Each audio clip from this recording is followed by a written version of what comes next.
Hello, hello, hello. Welcome to the first day of the rest of your life. Yay! It's almost 2026. I hope everyone had a good Thanksgiving. Americans, I hope everyone else had a good weekend, I guess. Hope that the dinner table wasn't too tense. It was National Leftover Weekend. Yes, indeed. Yay! I wanted to start off by saying thank you to all the YouTube members. We are still running the Black Friday sale, of course. It ends tomorrow night. This is your last chance. And then I won't belabor you too much more with this, but yes, hello. Overwhelmingly, the people that got the Black Friday sale were you guys, YouTube members. Got to turn the limiter down here so I'm not blowing out. So guess what that means? Yes, that means you get my undivided attention from here on out. So I have now determined that YouTube is where it's at. YouTube is where it's at. It's number one as far as websites are concerned. Excellent. And it's fun to hang out here. So thank you to all the members, and yeah, it really paid off becoming members. So please stay subscribed. And now that we know that that subscribed members are coming through first, we're going to make more exclusive content for you also. And who knows what else? Lots of fun stuff. It's kind of been our intention to really slowly grow this channel. I feel like we are not as consistent as we could have been, but we were planning a wedding all year and just life. And all kinds of other real life stuff, yeah. But now that's over. And we have a lot of free time. So we are very excited to be here. For example, look at my hair. I did my hair inspired by pebbles from the Flintstones today. If you know, you know. Ick. Yes, I'm just about to post the Discord link for everyone. Make sure that you're in the Discord, because that is where that's where we're popping off. Yes, James Eagle, the sale is still going on. It is good until tomorrow night, and then that's the end. Oh. And I'm gonna post. Thank you. I'm gonna post the link friday.magick.me. I want to acknowledge that Occultology got his massage therapy license. He was certified today. Congratulations. He graduated some time ago, and he finally got his license. Welcome! Congratulations, Occultology, one of our most loyal followers. That's great. Yes, Temple is an LMT and has noticed that lots and lots of body workers and massage therapists are joining Magick Me, which is wonderful because y'all are great people. It's pretty obvious if you think about it just for like 2 seconds. Being an You LMT, want to talk about this? being an LMT, Licensed massage therapist. licensed massage therapist, we are God's gift to the planet. If everybody got a massage, right? I have a hypothesis, an intuition, if you will, that if everybody got at least 2 massages a month mandated by the government, 1, LMTs would make a lot of money, but 2, I think world peace would happen overnight. I'm not even kidding. Yeah, that and some proper MDMA therapy for the people who need it. But in my experience, I've been in the spa industry for literally ever my entire adult life, and as an LMT, when you're doing magic, when you're doing practice, meditating, breath work, sadhana, asana, it's kind of like as you do those practices and you do massage therapy, you realize it's all one thing, and you realize the clients or the guests that you get are who you need at that time. And you learn how to not resist any type of situation, even your most challenging clients, because you will absolutely get challenging clients. When you are practicing magic, it's almost as if they do not faze you. And everybody that you work with will be like, whoa, like you're like Confucius or like Lao Tzu or something, because you're just so chill and all the clients love you. And it's not because you're really doing anything other than your magical practice and extending that out to your work. And it is tremendous. It helps quite a bit. And another thing too that massage therapists are privy to is the power of touch and how far that goes. They also learn about, or I also learned a lot about boundaries, super important. I think sometimes when you're practicing magic, if you don't touch people and work with them like one to one, sometimes boundaries can be a concept. but yeah, you realize really, really fast as a body worker why that's super important to have. So it helps you fortify your boundaries. But also it helps, believe it or not, with your empathy as well. So you kind of grow in discernment as you practice your craft. So occultology, yeah, it is all the human body. He just said Yeah. it's all the human body. Yeah. That's the other thing.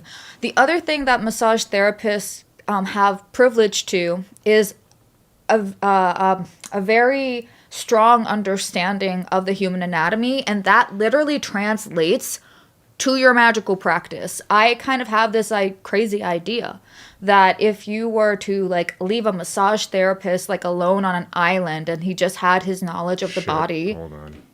Oh no. Okay, it's back. It's back. It's back. Okay. Okay. So if you were to be a massage therapist and you were to like be dropped off on an island somewhere, and all you had was your knowledge of the body and some basic meditation practices, literally you could figure out almost everything that magic is trying to teach you just from that basic knowledge of the body. But luckily you're not stranded on an island, and you also have us and the internet and your clients and the world around you, so you're able to really utilize that practice Yes. in real time. So we welcome all bodyworker and LMT clients. This is a very happy. I didn't expect that. There's so many things about teaching magic that I didn't expect that are just very, very wonderful, wonderful side effects. So return as you were setting the focus off. Thank you. So yeah, so make sure to check out the deal. I'm gonna make it go away. Friday.magic.me. I posted it in the chat and in the description. All of the deals are also in the posts on YouTube. It ends tomorrow night. That's it. I'm not extending it. I'm not going to do a gotcha like, oh, guess what? We're extending it. None of that. It's over. I'm not offering a deal this good again. So that's that. So, but we wanted to do something useful tonight as well. I see a question on here. What is sadhana? Sadhana is intensive meditation practice, essentially as a regular discipline, and that's used in the Eastern traditions. So we are Western tradition teachers, although I, of course, am quite have all the authority I need to teach the Eastern traditions as well from Eastern teachers. I just happen to teach Western because that's where I be. But sadhana is intensive disciplined practice, so it's perhaps another way to say the great work. And I use sadhana because my foundations begin with yoga. So that's where I started my own spiritual whatever practice, is through yogic postures and meditation and breath work. So I just use that word because I like it.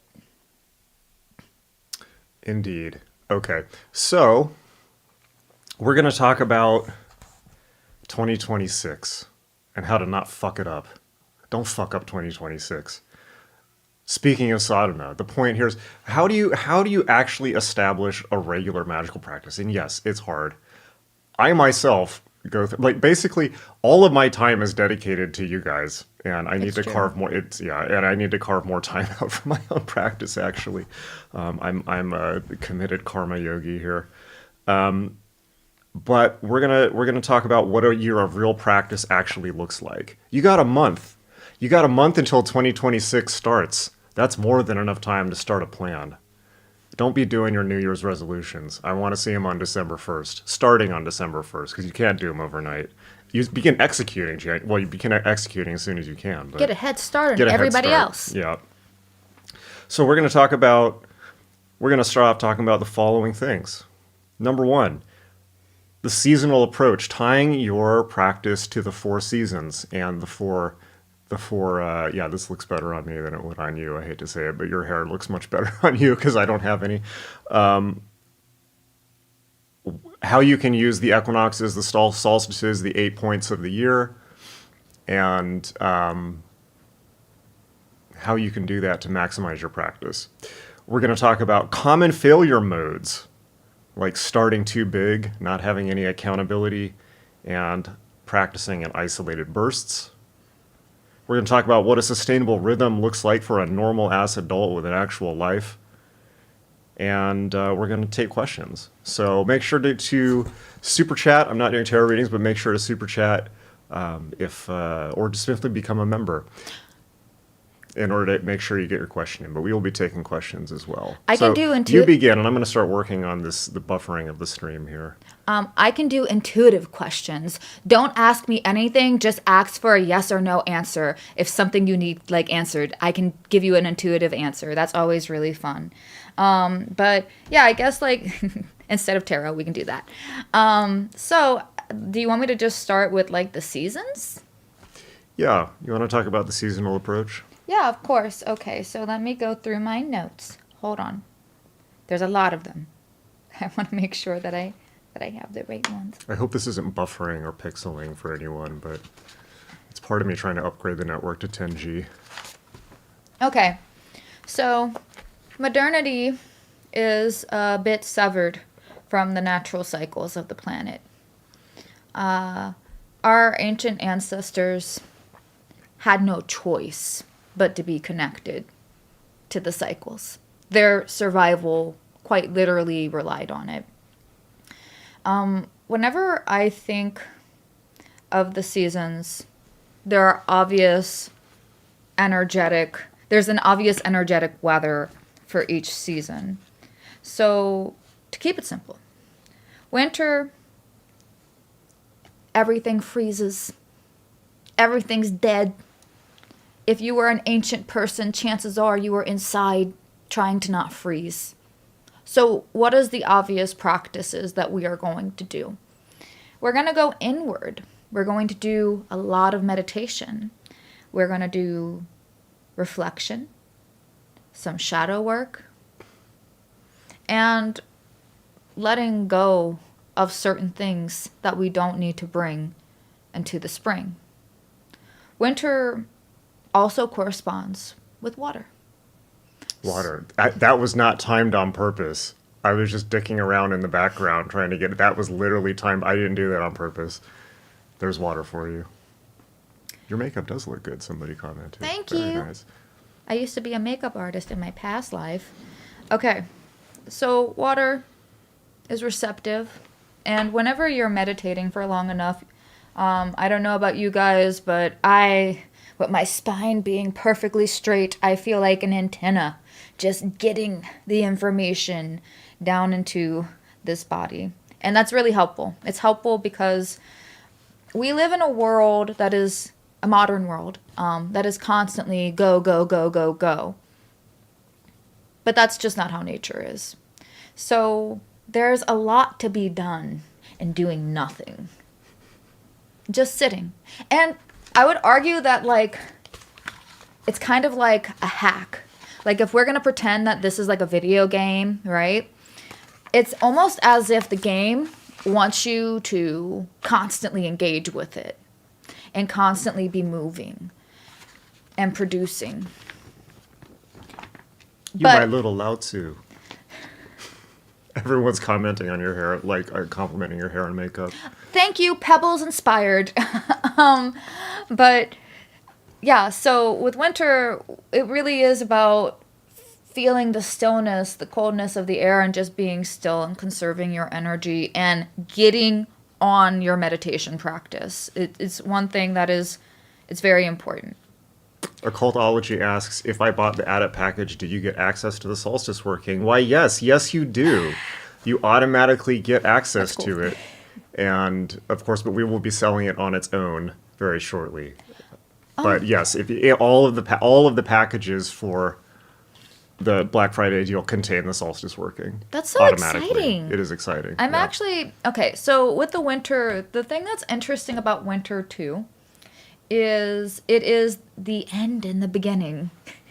It is, in my opinion, the most ideal time to start this practice. And I want to take a step back and say that Jason and I have been brainstorming really hard how to create a structure and organize everybody's magical practice within the frame of the seasons For months now. for a Yeah, while. for a while. And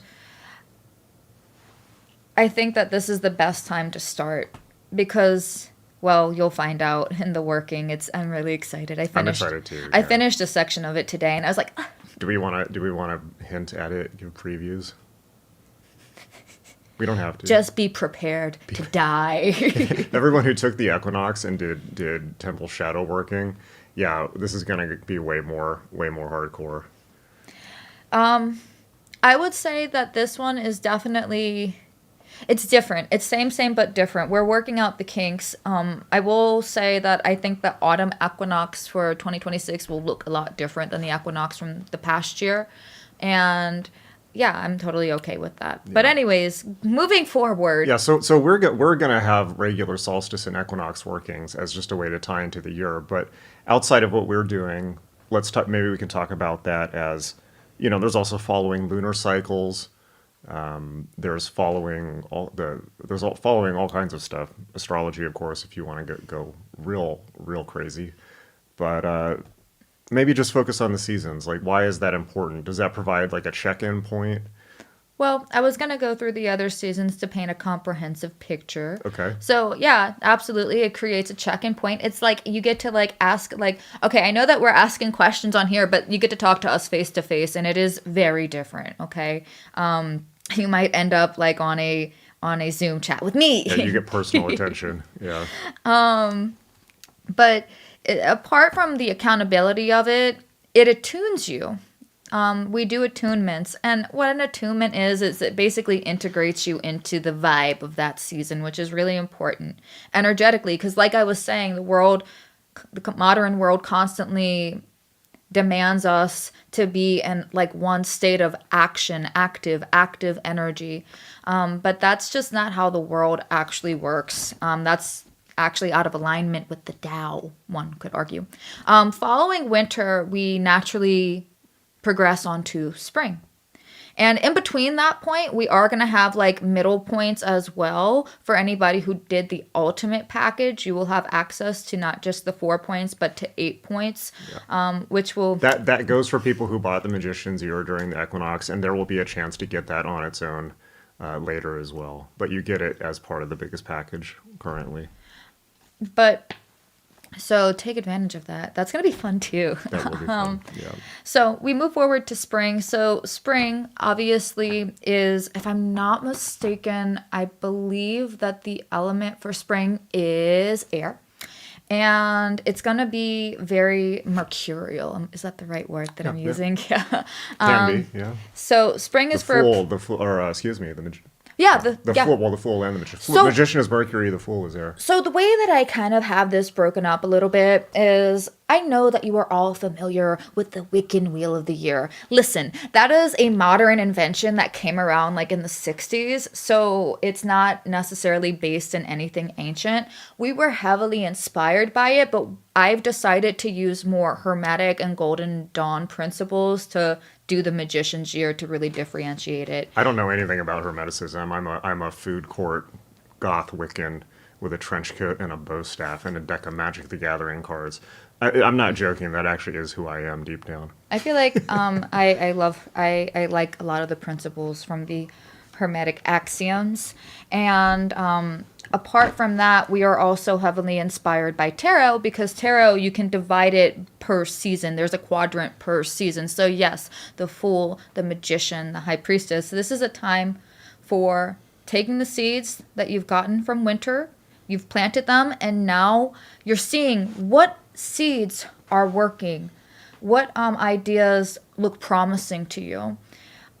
Something that I think is important, like when I'm talking about the wheel or the Magician's Year, is when I say the word harvest, you can just equate that to magic, okay? But for the sake of this conversation, your harvest is your magic, right? So as you are planting your harvest, like winter, you're deciding, what needs to go, what what am I giving too much energy to that I don't need to do anymore? What would I prefer? And you just start brainstorming these ideas via meditation. Come spring, you should have some form of blossoming of some type of certain ideas that have seemed to take momentum in your mind. Like, maybe I can like invest my time in this like side project and see where that goes. And instead of being scattered, like maybe I should do this, maybe I should do that, da da da da da, you kind of already have a game plan going on because you were working on it since winter, and now spring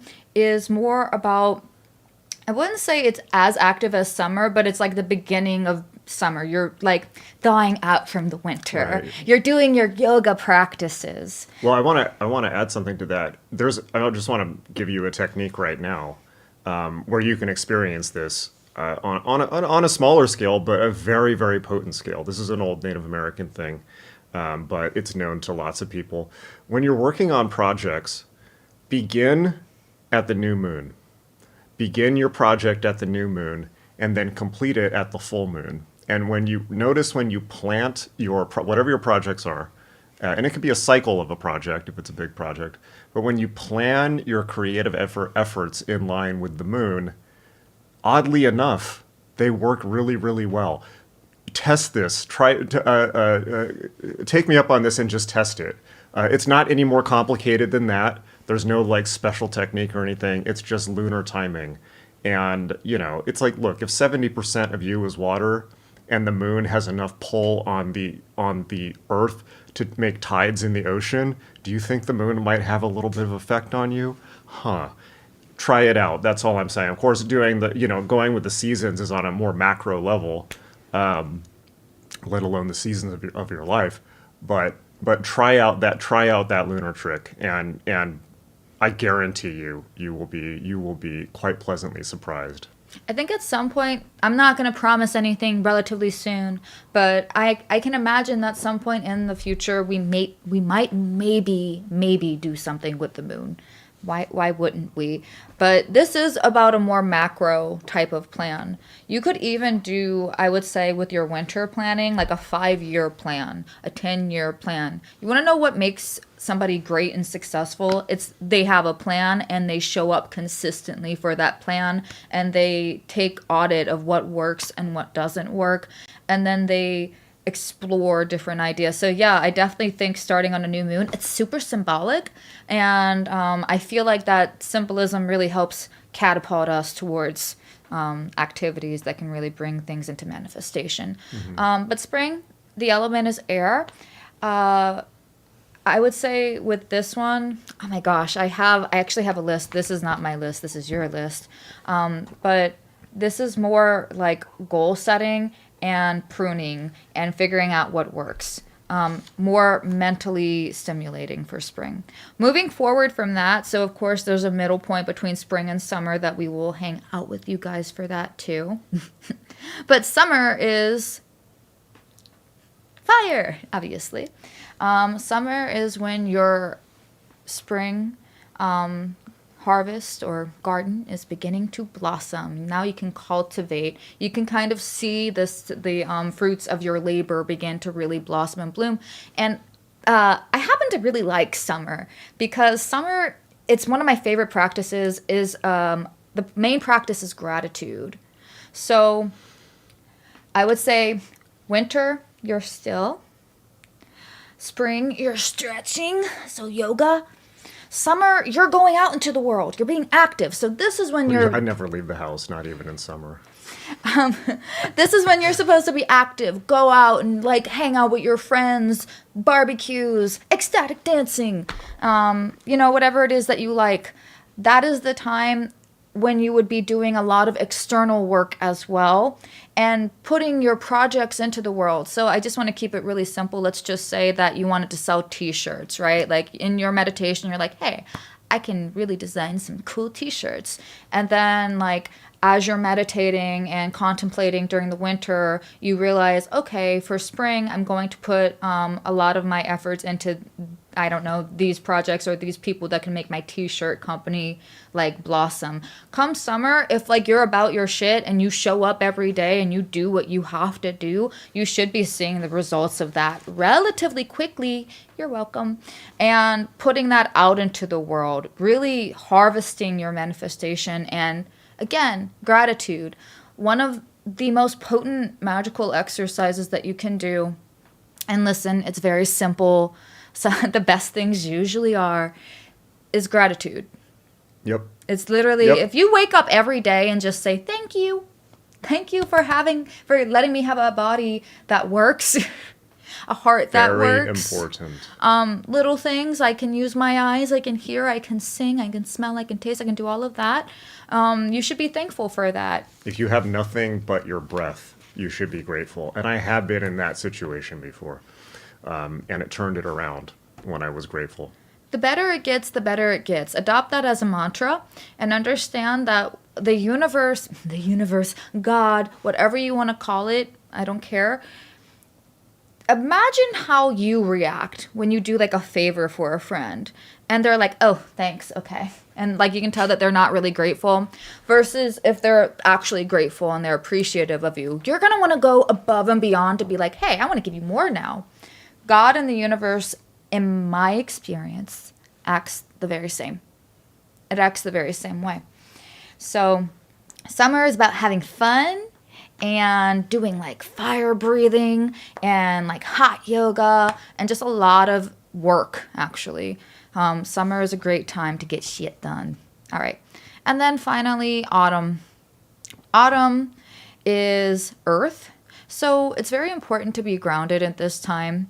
This is when you are harvesting the rest of whatever it is that you did that year, and taking note, like what should I do to prepare for winter?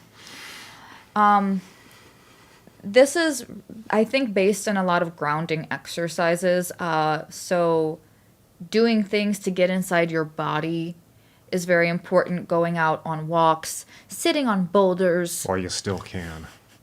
If you live in a cold place. And this past year, we made the autumn equinox about shadow work. And I'm glad that we did, because I felt like it was very helpful. So this is kind of the beginning of the descent into your inner world. And that's important because winter can be long and cold. And you don't want to just like dive into that. You want to like slowly get your way into that stillness versus just like going, and then halt. Yeah. Like energetically, that doesn't make sense. So you want to slowly begin your descent into your inner realms. There are other things that I want to point out too about the solstices and the equinoxes. One way that you can think of the equinoxes is they focus on balance. So balancing light and dark. So finding parts of you that might be out of balance, spring and autumn, and like recalibrating. And then also the solstices have to do with extremes. So polarities. Summer, brightest day. Winter, longest night. And working with that energy as well. And that's all I got to say about that. Well, also, of course, from a thelemic perspective, it is incumbent upon thee to celebrate the solstices and equinoxes for those of you who are thelemically inclined. And it's all about the body, and it's all about the larger body. And that includes the Earth, the Sun, the solar system, the body of Nuit, the entire universe full of infinite galaxies. I mean, if you haven't seen some of the more recent photos from the Hubble telescope or whatever the newest version is, go to NASA. Yeah, we live in a big place. A big, big place.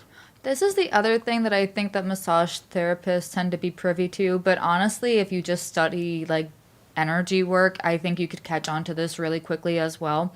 But your body doesn't just end with your physical body. The other things that I think that we touch on a little bit with each of these workings is the other bodies. Now, The heavenly bodies. you just have to take my word for it, bro. I can't actually prove it. But like your mental body, your emotional body, your astral body, your celestial body, your causal body, they all there's the dense body, but it emanates outwards. And eventually, it is my belief that we actually do exist inside of a larger body, the universe Yeah. itself. And Well, all the world spiritual traditions, like esoteric ones, would be in agreement with you. So there you go. so learning how to work with those as well, it's all layered on top of each other. So, should we look at questions? Yes. Thank you, Seymour, for becoming a member. We love all of our members, and we're going to make lots of exclusive stuff for you. Thank you, Ren, for talking about gratitude. Yes, remember, your attitude determines your latitude. So best practice gratitude. We really are aiming to do like at least one like really nice video a month on the main feed for the YouTube, but I really like doing the Ask a Wizard series. There's a tab on the Discord. That tab gets what is it? I can't think of the word. It's number one, basically. It takes priority. That's what I was going to say. It takes Okay. priority in the question list. So It's top of the heap. So if you want your question to be featured on Ask a Wizard, go to the Discord and go to the tab Ask a Wizard. Well, let's tie this into the topic. We're talking about the seasons and all that, but why are we talking about that in regards to the title of this video? So basically, what we've just given you is a framework within to check yourself and to orient and thank you, Frauder. A framework in which to orient your practice. That, I think, is one of the most critical uses of the equinoxes and solstices as a 4-point check-in on your magical work for the year. Go back and read your records. See how you're doing. Did you accomplish your goals? If not, despair not, but change your approach so that you don't keep failing. So we've given you a structure, but of course you need both rhythm and flexibility. So within any structure, you also need to be flexible. So I want to tell you one thing that please hear me on this. Don't overdo it. Like one of the things that people always overdo and get wrong in Magic is they schedule out this like insane, like, okay, I'm going to do Resh every day. I'm going to do an LBRP at each one. I'm going to do 30 minutes Abasana. And then I'm going to study Kabbalah. And then somehow I'm also going to do my work and my relationship. And it might go well for a few days and then they just get overwhelmed. So, and I stress this in my courses too. A rigid schedule that you abandon is worse than no schedule. So there's going to be days where it doesn't work out perfectly. That's okay. Adapt and come back to it. Yeah, it's kind of like when you go to the gym and you don't usually go to the gym often, right? And you decide, I'm going to do like an hour of cardio and like 3 hours of weightlifting, and I'm going to be on a calorie deficit, and I'm going to blah, blah, blah, blah, blah. You are going to not be successful with that because your body is just not used to it. And I think that's another reason why the Magician's Year is actually helpful, because it helps you kind of like break up the practices per season. If you want to do it that way, you can ease your way into it. Basically, all I'm going to ask of you for winter is to meditate. I mean, obviously there will be more, and you have to join the solstice working to figure out what that more is. But that's the main mode of operation for winter. Now, I see a question on here that's interesting that I would like to answer. Brad McGrath, 6696. Very good. Can Horace Mott.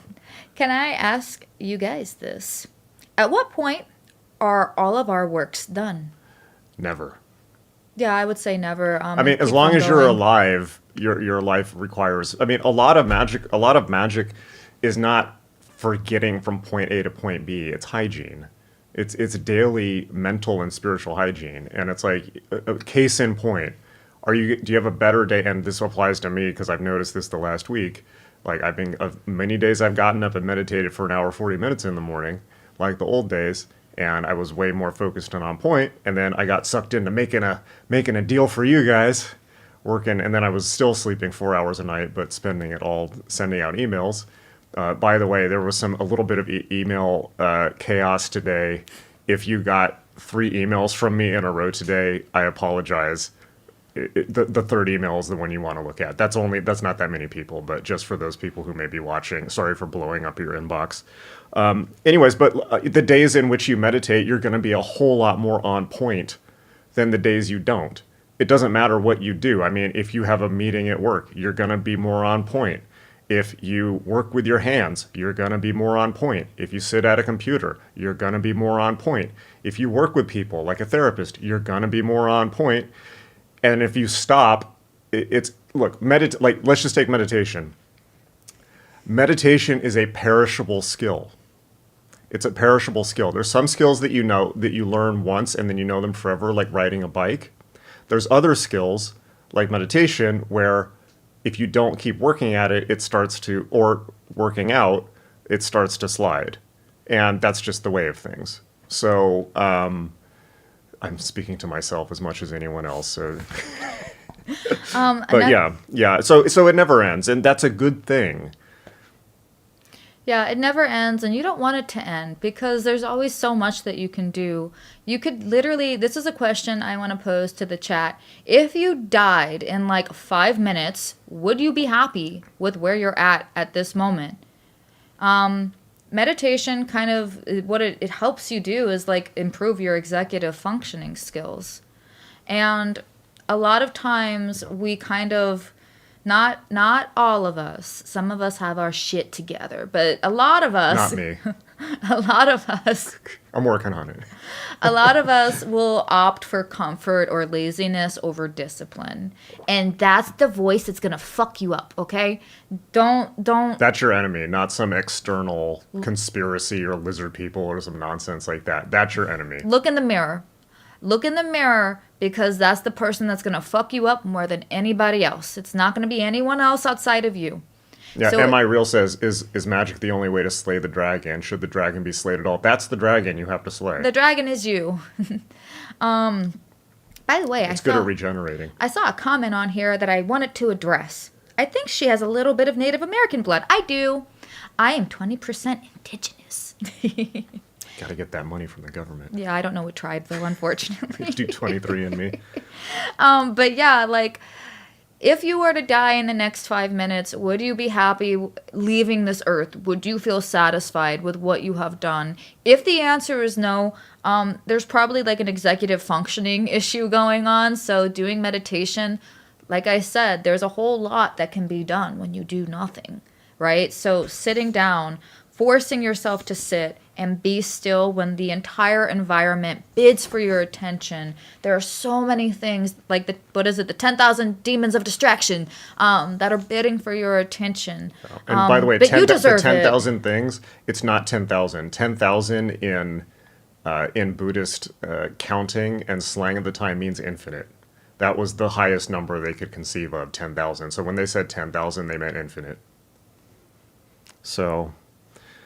all right, let's... I'm reading comments, too, so I'll just intersperse them throughout the feed. Mr. CWK, we have a tendency to overestimate what we can accomplish in a day and underestimate what we can accomplish in a longer period of time. Yep. Actually, success, being great, that is the result of tiny little things that you do each and every day versus, like, trying to get everything done in one day. It's actually a matter of habit and reinforcing those habits and making sure that those habits go towards an ultimate goal. Like I said, like, not many people plan 5 to 10 years out, and the people that do are more successful because they have a map. They have a thing that they're going on. So another reason why I'm excited about the Magician's Year is because it's a way to structure your life that keeps you on point so you can actually achieve the things that you want to achieve. So by 2027, while all your friends, hopefully not, but most likely, while they are lamenting that yet another year has passed, you can say, I did the thing. Even if it's one thing, Yeah, did and it. you have to do the thing, please, for the love of God. And I know this is nobody here. I actually do because we see the Discord. But in the greater Magic community, shall we say, we were watching some YouTube stuff yesterday. I don't know if we want to do shots fired. No, but, we'll do that in another stream. but- I have a lot of opinions on that. But don't sit around talking about Magic or criticizing it or talking about how it's problematic. Just do it. Just do it. Okay, I got one. I am Pope Paul said. I found that giving myself permission to suck at my daily rituals as long as I do them has helped me stick to a daily routine. Okay, Yeah. so just coming Yeah. back to like Yeah. the gym example, Yeah. or just training, it doesn't matter if you're not like lifting like 150 pounds. You are like doing laps around people that are doing nothing. Even if it's like you're just doing 5 pounds, who cares? You're still doing something. And it's those tiny little things each day that build up, accumulate over time. By the way, that is how you build serotonin. Just so you know. That's how you do it. Unlike dopamine, which is what you fry by scrolling, and every other activity the world throws at you these days. All right, I want to get into the 4 big mistakes of the 4 failure modes. We've talked about we've talked about success mindset and timing, and just doing it, even though you might not get it, you probably won't get it perfect. It's going to be off schedule. It's like one of the things I will add this. One of the really important things I learned about Magic practices, when you look at the practices, like please hear me on this. So look, when you look at these magical practices as they're written, and it's like this really, really, like, let's say if it's Magic, it's this really, really elaborate ritual you have to memorize. Or if it's yoga, it's like you have to hold an asana for a certain amount of time and it needs to be perfect, okay? This is really important. They're describing the state you get to after you've done the months or whatever it takes of practice. You're going to suck for a long time until you get it right. But, and I made this mistake also, or for a long time, but you look at the thing, you try to do it, and then you get discouraged. It's like, I don't know if I was pronouncing it right. I feel silly. Like, what this is so, like, nothing happened. This feels, no, you work at it like you're chiseling marble until you get it right. And at that point, it is embedded in your nervous system. So understand that when you're looking at these practices and they look impossible, they're not describing the starting state. They're describing the goal. That's important. I think of the quote from which I don't know where it's coming from. So if y'all recognize this quote that I'm about to say, please tell me where it's from. I forget where it is from. But it goes as follows. You try, you fail. You try, you fail. But the only time that you truly fail is when you stop trying. Yes, I Am Pope Paul says, it's okay to suck, it's not okay to skip. That's a good one. Oh yeah, don't skip. Don't skip. Do not let your feelings get in the way of your progress, The because feels. I promise one of the things that will destroy and annihilate you quicker than anything else is I don't feel like it, or I'm upset, or I don't want to do that because it's hard and it's challenging and it's making me question my reality. Do it. Just show up. Just do it. Just show up, and it doesn't have to be perfect. Literally, especially meditation, like you're just sitting there.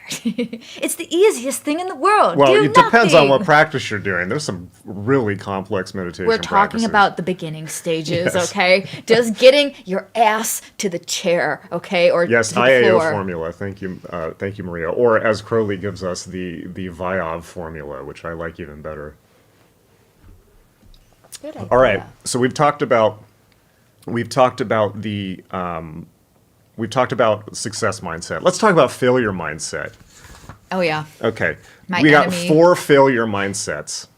Okay, so we're gonna go through them one at a time. Number 1, starting too big. I've already touched on this a little bit. So it's like yeah, I'm gonna do an LBRP every morning. I'm gonna meditate for 30 minutes. I'm gonna journal. I'm gonna do a weekly divination practice. Now, everyone who's taken a class with me will now be saying, "What the fuck, Jason? That's literally what you assign us." And it is. That is a good starting practice. But don't get it twisted, right? It's like, even at the beginning stages, one thing that I consistently tell people is when you start practice, your number one goal is to get to 30 minutes of meditation a day. Period. That's your goal. Once you have stability in meditation, then you can be like after a couple of months, then you can begin adding the LBRP. You can begin adding dream journaling or whenever it feels right. But what you don't want to do is overload yourself with everything all at once. Because if you do that, by day 4, you won't have done any of it. Whereas if you just stuck to one simple thing, you would have been fine. So remember, it's like it takes like a month or two or a month and a half to establish something. So 21 days. 21 days. So you want to dial in a habit, one habit at a time. So you meditate until it's a habit. You LBRP until it's a habit. You dream journal until it's a habit. I mean, that's Libra MMM, right? That's basic training. And a week, like a divination a week, right? Throw the I Ching once a week on it, something important, spiritual question. And yeah, Maria says she built with 5 minutes and built up. Yeah, started with 5 minutes. Yeah, and that's what I recommend as well. And for a lot of my students, it's like just getting to 5 minutes is difficult. Now, people will say like what, you can't meditate 5 minutes a day is the easiest thing in the world. Well, no, it's not, because once you get to, yeah, Alex has uppercut, you know, who is a daily morning ritual, Falcon Punch. So just to get to 5 minutes, think about what you have to do to get to 5 minutes of meditation. Remember, the first 2 rungs of yoga, yama and niyama, do's and don'ts, aka stabilizing your life. Just to carve out, like, for instance, in many times, let's say somebody is living in an insanely chaotic situation, or their mind is so chaotic that they can't carve out 5 minutes a day, right? Or they don't have space, a quiet space where they can do that. Well, that's the first dragon you have to slay. That's the obstacle is the guru. The obstacle is the guru. This is true. It's like, so just getting to 5 minutes can be difficult, and that's okay, and that's good. It's not a race, right? But it's just with Magick, if you're doing it right in a structured program, the next obstacle should always be clear, particularly if you're working a graded system. But yeah, start with 5 minutes. If you can meditate for 5 minutes a day, you're way ahead of other people. Same with Jim, you're way ahead of other people. Let me tell you, like, I've tried to teach meditation in corporate environments. I cannot get high-powered, white-collar workers, professionals, well-educated professionals, to sit and meditate for even 1 minute. They're like, can we listen to music? No, you can't play Drake while you're meditating. What the hell is wrong with you, you know? Well, as a massage therapist, too, I have experience with this as well. Getting people to do, just, look, if you have neck and shoulder pain and you come to me and you ask me for my advice, I'm going to say, do these stretches. Just do these stretches every day. It'll get you out of pain. And you know what people don't do? They don't do the stretches. They just come to me instead. And it's like, you know, you could be saving a lot of money if you just did these damn stretches. They're only like literally, and what you learn when you do these practices too is that they're helpful for like a whole bunch of other things as well. So it doesn't like, yeah, just doing the bare minimum. You can do it. Yeah, occultology says 5 minutes to 10 minutes to 20 minutes to 30. Yeah, as long as it takes. And then, but yeah, Young Stitches says, I found it in a noisy prison for 7 years. The space is with you. I want to add one thing, like one thing about noise, right? And this is something that I've been thinking about recently. I did an interview, if you go back on my podcast, I did an interview with a death doula. And I was asking her some questions. This is a couple years ago now. And I was asking her a question, what of all the people that you've watched die, what do you think people can actually, in real world terms, not mythology, not religion, not spirituality, in real world terms, what do you think that people can do to actually help with the death process? And her answer was really clear. It was meditate, but with a lot of noise and distraction around you, because dying is loud. You're in a hospital. There's people all around you. There's beeping. There's all of that. Yeah, Young Stitches says you'll find the noise helps eventually. So the obstacle is the guru. I noticed too, personally with my meditation practice, I have 4 cats, and I'm kind of like a light and they're like moths when I am meditating, and they all come around me and they start knocking shit over. And what I've decided to do, since I've had them for a long time now, is I just incorporate that into my meditation. Much like how you see thoughts passing you by when you're sitting, I'm just like, okay, these sounds are, what's the difference really? It's the same thing if you think about it. Yeah. So that's But also helpful pro tip: earplugs and an eye mask will get you very, very, very far. However, I do think the cats would set the house on fire if they could, if they just to get my attention. Ren asked a question that I do want to answer, and maybe you can respond to this too. But I have a couple, or at least an idea. Do you have any advice for how to not lax when emotional or somatically overwhelmed? I struggle to keep up with my practice when in the same house as family members. I find my hypervigilance takes over. Okay. I think you should answer that one. I can only. So I'm gonna share what has worked for me, because when I started my practice, I was living with my parents, and I was also hypervigilant and kind of like just in a lot more of a chaotic emotional state than what I am currently. And you might not like my answer, but this is what has worked for me. I woke up at 3:30 in the morning to do my practices. I woke up at 3:30 in the morning, and the reason why is because everybody's asleep. And that's when, I don't know, I feel like maybe you can talk about this, but the frequency in the air is just different at that time. I think that 3:30 specifically is just more magical. The psychic airwaves are clear. Genesis used to talk about it. It had a funny name for it. But it was like, think about it this way. Let's just assume, I mean, this is true, but let's just assume for manner of speaking, that we are in a psychic field with all other conscious beings, particularly humans, most of which are annoying as fuck. Okay, let's be honest. During the day, think about all the ambient mental chatter that's going on. Just, oh my God, I gotta do this, and money, I gotta get the kids to this, scroll, oh my God, Trump, blah, blah, blah, blah, blah. It's loud, right? So it's like all the psychic space is just like sucked out by the normies, right? When the normies go to bed, all of a sudden, there's a reason why creative people stay up late. I have to be on a normal schedule now, but, for a long time I was completely nocturnal, which I don't recommend because it makes you depressed. But the best way to take advantage of that truly is not to stay up all night. It's to wake up at least an hour before everyone else does. If you find that it's hard to just go straight to 3:30, my recommendation is, let's say you wake up at 9, wake up at 8, and then wake up at 7, and then wake up at 6. You just go back, just do it week by week. Just change the wake up time. Eventually, your body will get adjusted to it. And the other thing I want to say is that the discomfort that you feel waking up at that time is nothing to the discomfort you will feel if you fail yourself. Nothing. You will be much happier that you have woken up at the crack of dawn to do what you had to do versus... Or before dawn, ideally. Well, yeah. I like 3:30.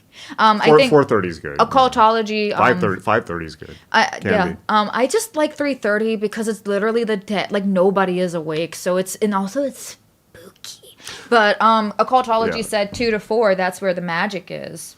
Yeah, I agree.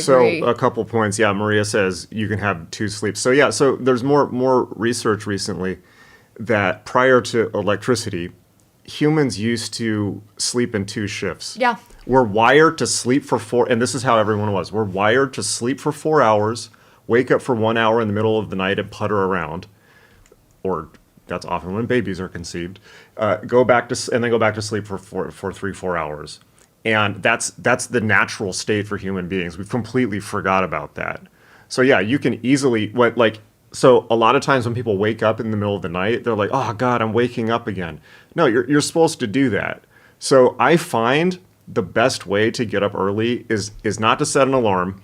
Don't set an alarm because that will knock you out of REM sleep and you'll be really pissed.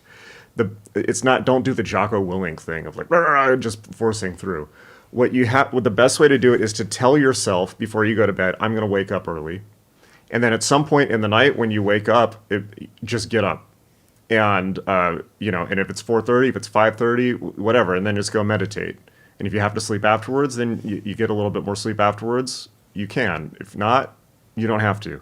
But the other really good thing about waking up early. First of all, practical tip: don't fucking look at your phone. Do not look at your phone after you wake up. Me? I don't do that, Jason. Well, she looks at the YouTube comments to delete all the ridiculous ones. So it's a great sacrifice she makes. But yeah, don't look. If you make the first thing that you do looking at your phone, you've already lost. No. You've already lost. So don't do that. But the other good thing about waking up early is your mind has not gotten any input yet. There's nothing, your brain's empty unless you look at your phone, so don't do that. But the other thing is particularly early, you're still halfway in the dream state. And so you're still kind of halfway asleep while you're meditating, and you're like in and out of the dream state. And that's when you can get, not only is it easier to get into a physical flow, because you're sitting there and you kind of lock in, but also you get more visionary content.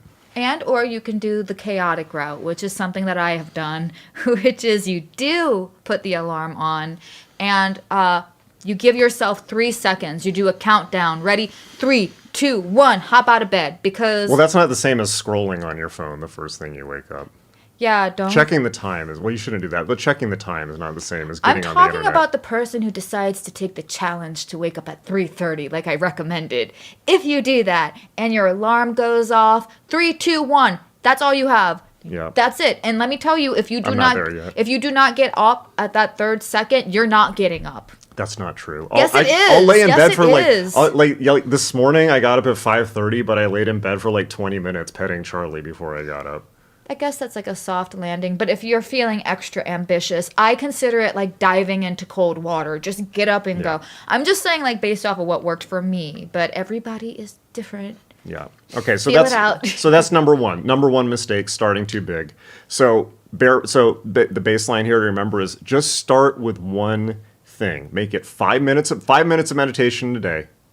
Make it it doesn't, and if you don't wake up, it doesn't have to be early. Just make it at some point during the day. Eventually, you can get to optimizing it. But 5 minutes a day, make it non-negotiable. You can do that in a bathroom, as I used to, in a bathroom break at your job, Or in a closet. And if you don't have a job, then you have lots of time to do it. And just make it a simple thing, non-negotiable, and build from there. Okay, second big mistake. No accountability. And this is something we all struggle with because having spent my entire life around magicians, I can tell you they're almost all solitary. Even people in orders at the end of the day are solitary if they're actually doing the work. The people yakking and calling things problematic or whatever, that's not magic. But we will name no names.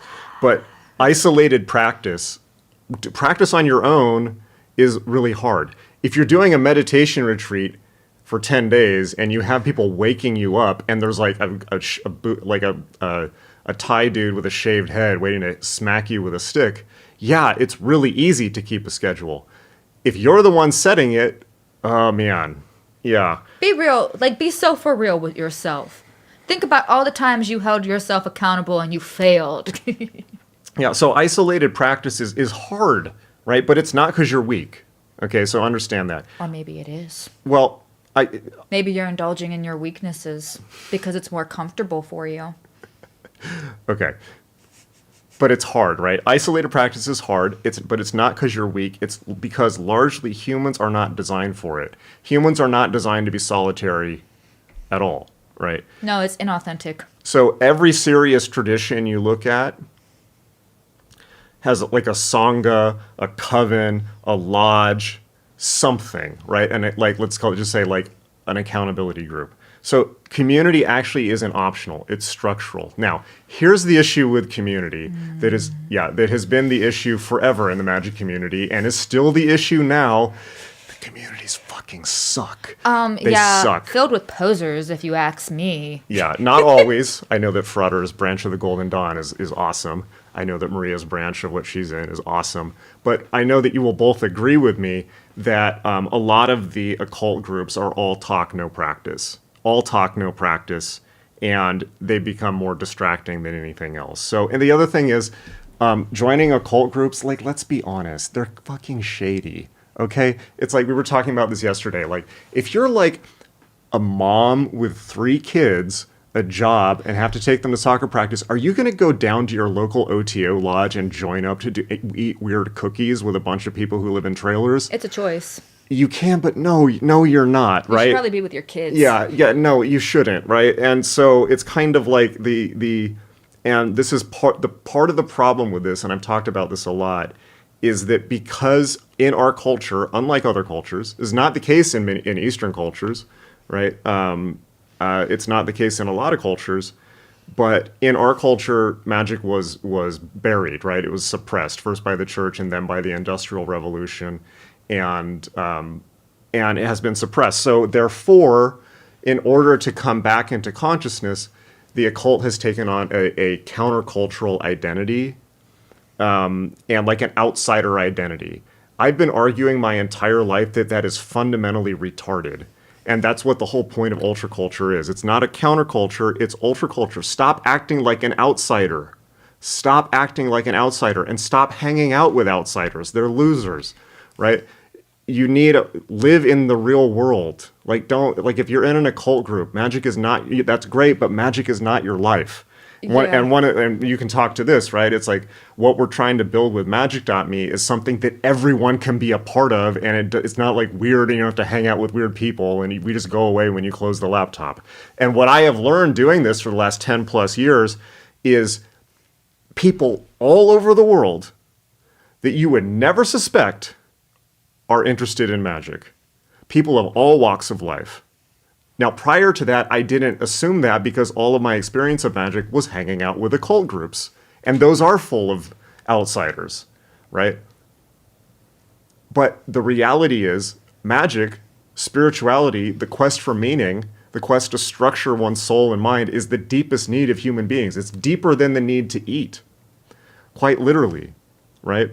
And so what we're attempting to build, and I want you to speak to this, is like like I said, community isn't optional, it's structural, and we have this incredible chance with the internet, and the fact that we can interact, not blogs, it's like this, it's not like it used to be, where we can build that online, and basically, now many of my best friends are online, it's like, but we can have a sangha, if you will, that is global. That's wild. That's never been possible before. Now, obviously, don't make this your whole life, but get hobbies outside of this. You need a life too. Live in the real world. I just saw that. Live in the real world. Like, have normal friends.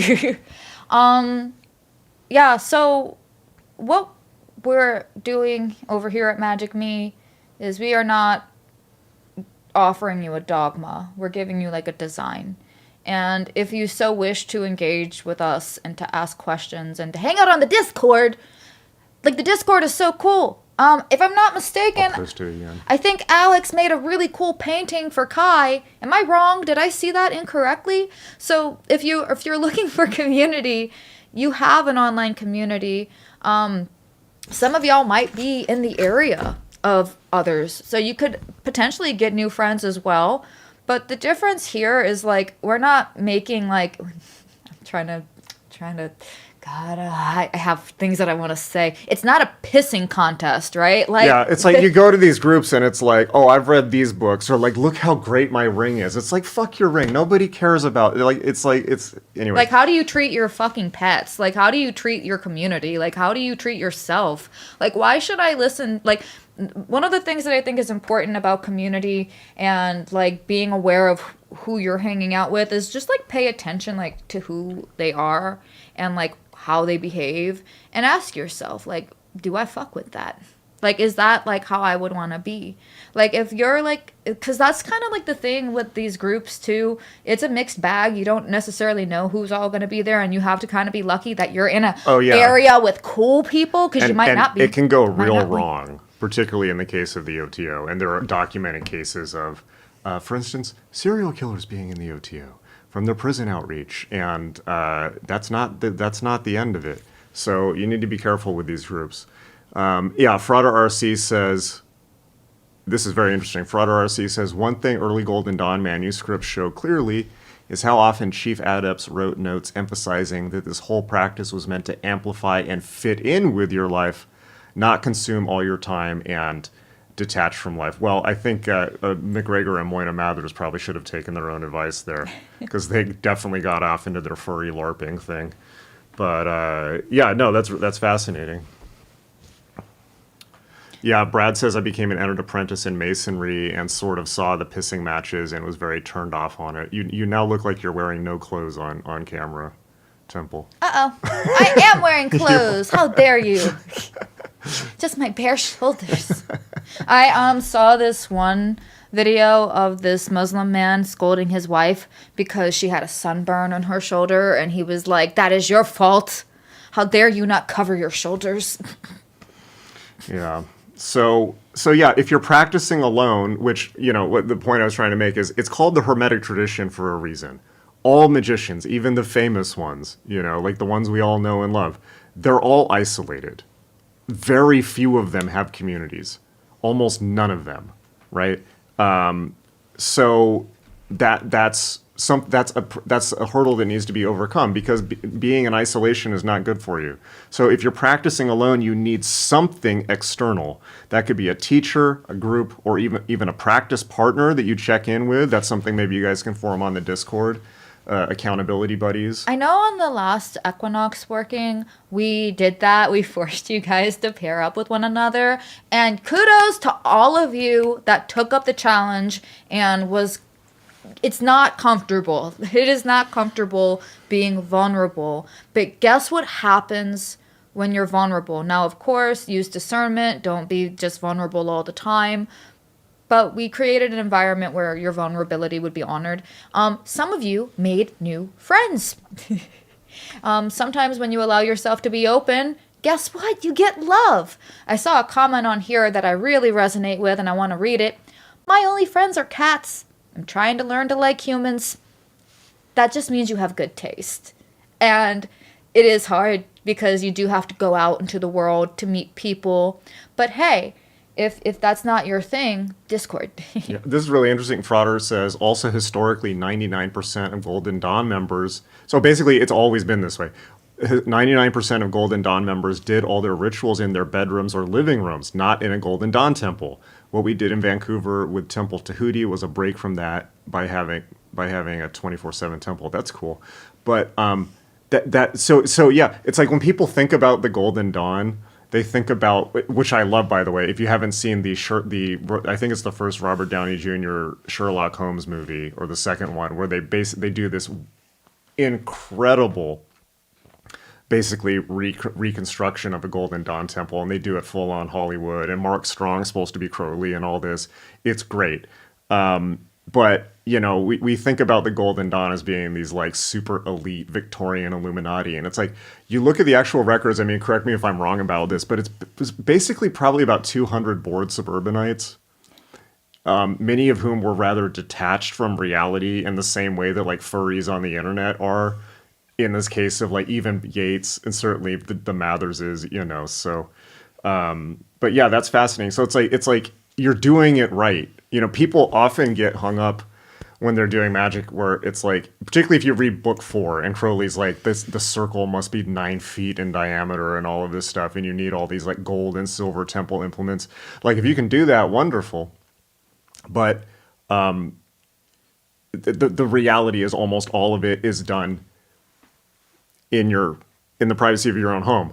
What does that tell you? It tells you that the reality of most magic is that it's done on the astral, meaning in the imaginary world. And that's important because you're training your brain to go to and represent a reality that is not this one, so that's part of the training. So, but yeah, you need something external. But you need people to check in with. All right. Number 3. Here we go. All theory, no practice. Oh boy. Reading, I don't know, it never bears repeating enough. Reading about magic is not doing magic. Now, I'm an old chaos magician and an old IoT head. And so we always prided ourselves on the gung-ho, find a ritual, do it approach, like just do everything and see what happens. But yeah, reading about magic isn't doing magic. Watching YouTube is not doing magic. Watching us is not doing magic. Okay, you actually have to do just watching a Magick.me course, paying for it and saying like, oh yeah, like I got it, that's not doing magic. You have to actually apply the techniques. You know, you have to do the techniques. Otherwise, and here's another important thing. You're a magician. Magician is an active title, meaning you are a magician only when you are doing magic. In the same way that you're a golfer only when you're golfing, right? So if you stop doing magic, you don't get, once you're out of the temple, this is why robes and magical names can be important. Once you're out of the ritual environment, you don't and this is the biggest mistake people make. Like, I remember people used to tell me that in the heyday of Catland in New York, which is after I left New York, people were walking down the street in robes and shit like that. Like, it's not an identity. It's not an identity. It's a description of an action that you're doing. So It's kind of like philosophy. Like, you can't call yourself a philosopher unless you made a philosophy. You don't become a philosopher because you read and regurgitate what other philosophers say. You actually have to do something with it. And it's hard. Now, that said, you need theory too. But, just like everything else, magic breaks down to the Pareto rule. Everything in life is 80-20. 80% of everything is crap, and 20% of everything does 80% of the work. So the ratio, think about this. People have said to me you need 50-50 theory to practice. I would argue not, because the other thing about reading is you're constantly confusing yourself by reading contradictory things. And yeah, Maria says, don't LARP magic, please, for the love of God. Please do not do that. I don't care if you have a band, okay? Don't do it. Like, seriously. If you're reading all the time and not practicing, you're confusing yourself because you're reading contradictory things. You're going to get hung up on terminology, trying to make terminology match next thing you know, you're writing something about overlapping terminology. 20% input, 80% practice is much, much better. But that said, that 20% input better be focused study. Like, read the classics, meaning go back to the AA reading list. Don't, study, magical study. Like there's people here who've learned Greek and Latin, So magical study is serious work. It's also jnana yoga, right? So make your study of magic focused and practice, and don't read crap. Garbage in, garbage out. So, all right. I'm gonna show Jupiter. We got a cat cameo. Cat reveal. This is my baby. This is Jupiter. Jupiter the cat. Look at him. He's very vocal, very vocal. So yeah, most people have that inverted, if that. Most people you see talk about magic on the internet, or write about magic for that matter, are 100% theory. And don't make this mistake. I just live my life magically. I am magic. That's like, I don't have to go to the gym. I just am strong. No. Peter Carroll called this dropping the wand. And he was right. Cranky ass Pete. All right. Fourth mistake. No integration periods. Okay, so this is another, people just stack practice on practice on practice and keep going from one thing to the next without digesting what they've experienced. You need time to digest.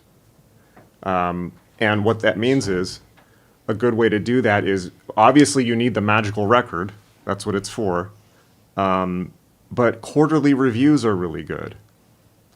Asking yourself, like the equinoxes and solstices, whether you take our classes or not, it doesn't matter, are a great time to go back and read your magical journals. Like, you're taking journals for a reason. Like, it's really easy to just keep writing them down and never look at them.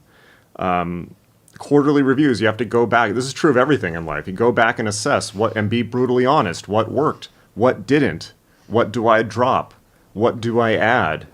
You know, most people never stop to make that assessment. They just keep adding and adding until the whole thing collapses because they have no idea where they are. And one thing that drives this is the pissing contests in occult groups, where people are like, well, I did, it's fucking working, and I went to did a cliff art and blah, blah, blah. And it's like, great, you still That's work. how you look, okay? You still work at look fucking McDonald's. ridiculous You know? when you do that. you still work at the Dollar Tree. So, yeah, you have to process what, you know, it's like a thimble of practice that you really integrate and like most people who have their spiritual life consists of maybe one or two things they've done in their whole life. That's not the magical path. Like, it is a strenuous path, but you need to take time to integrate. I don't know if you said this. I had stepped out of the room, so guys, forgive me if I'm repeating what he said, but maybe you need to hear it twice. This is why you want to slowly bring in practices and record that, because you might do something like a ritual, and if you do like 12 rituals in one day and then you have like some weird shit happen, now you can't point to like, well, maybe it was this or maybe it was that. So I think slowly adding things in and seeing how that translates into your physical world is good. It's a lot less chaotic. Somebody asked a question that I say axe. I'm from the South. I'm from Louisiana. New and by the Orleans. way, I had a speech impediment growing up, so you should feel bad for making fun of me. Anyways. There were comments. Let's see. Have either of you been frightened by any magical experiences? Random question. Yes, one time. A magical experience sent my ass to church. But it's okay. I recovered. Have I ever been frightened by magical experiences? You have no idea. You have no idea the shit that I put myself through. There's another question, too, that I just feel compelled to answer. What are your opinions on Sadhguru and the magic that he does? That he do? You can answer that one. When he talk, like the way he uses his hands. Is that NLP that he does? I don't know, but love him, hate him. I think that there's a scandal with him right now. I love him. I just think that he's like, I like him. So that's my opinion on Sadhguru. I like him. So, but yeah, I mean, like with the magical record, there's a truth in business and in life. But believe you me, as somebody who has many times been in the position of hiring people who often turn out to be full of shit, listen to me, that which does not want to be measured does not want to improve. That which does not want to be measured does not want to be improved, or does not want to improve. Don't be that person. This is one of the reasons why we recommend in a lot of the classes, and I saw KS Moon mentioned it, the Muse headset, which actually will show you will track your brainwaves in meditation. So you can actually have an objective record of what you did, and you can see progress over time. I recommend that for everyone. Adding neurofeedback to meditation is something that's never been possible before. That measure so you can improve. Take notes about what works and what doesn't. Have objective data. Phenomenally helpful. If you care about truth at all, or if you want to live in an illusion, then that's a choice, but it's a bad choice. Don't do it. Yeah, meditation is something that is really easy to trick yourself on. Really easy. Sadhguru is trippy to listen to on psychedelics. When he first came to me, I was on acid. Maybe there's an anchoring bias there, but it was like he was speaking to me. Anyways. Excellent. Oh, Ren said she just ordered your Muse for Black Friday. Excellent. Very cool. But remember, the deal, which Ren signed up for. Thank you very much. Yes, and is now a VIP. She's about her shit. Yep. The deal ends tomorrow night, and you get the Solstice working for free as part of all the packages. All right, so let's move on. What does a sustainable year of practice look like? What's the minimum viable practice? It's like in startups, it's like the MVP, minimum viable product. What's the minimal viable practice? So if you had to strip it down to the absolute minimum for a working, real world adult, what would it be? Like, let's not fool ourselves. Like, we all have insanely busy, we have more complex lives than human beings have ever had before. Truly. So let's be real. What's the bare minimum practice, minimum viable practice? If you're going to take one, so it would be one daily practice of 5 to 10 minutes, 5 to 10 minutes a day. That could be meditation. It could be doing a pentagram ritual. It could be, it could be doing a bornless one, something like that. So here's the minimum viable practice is 5 to 10 minutes a day of your selected practice, 30 to 60 minutes a week of a focus practice, like do a big ritual on a weekend. That's a good way to do it. You do your maintenance meditation throughout the week, and then if you get time on a Sunday or a Saturday, you can do your weird ass balls to the wall shit, right? That's when you can really go crazy. But then one quarterly intensive, like make it a whole day or a weekend. That can be with us. That can be self-imposed. You can go, a great thing, I've done this many times, go get an Airbnb for 2-3 days. Oh, that's fun. Yeah, out in the desert, away from everyone, and do your weird shit.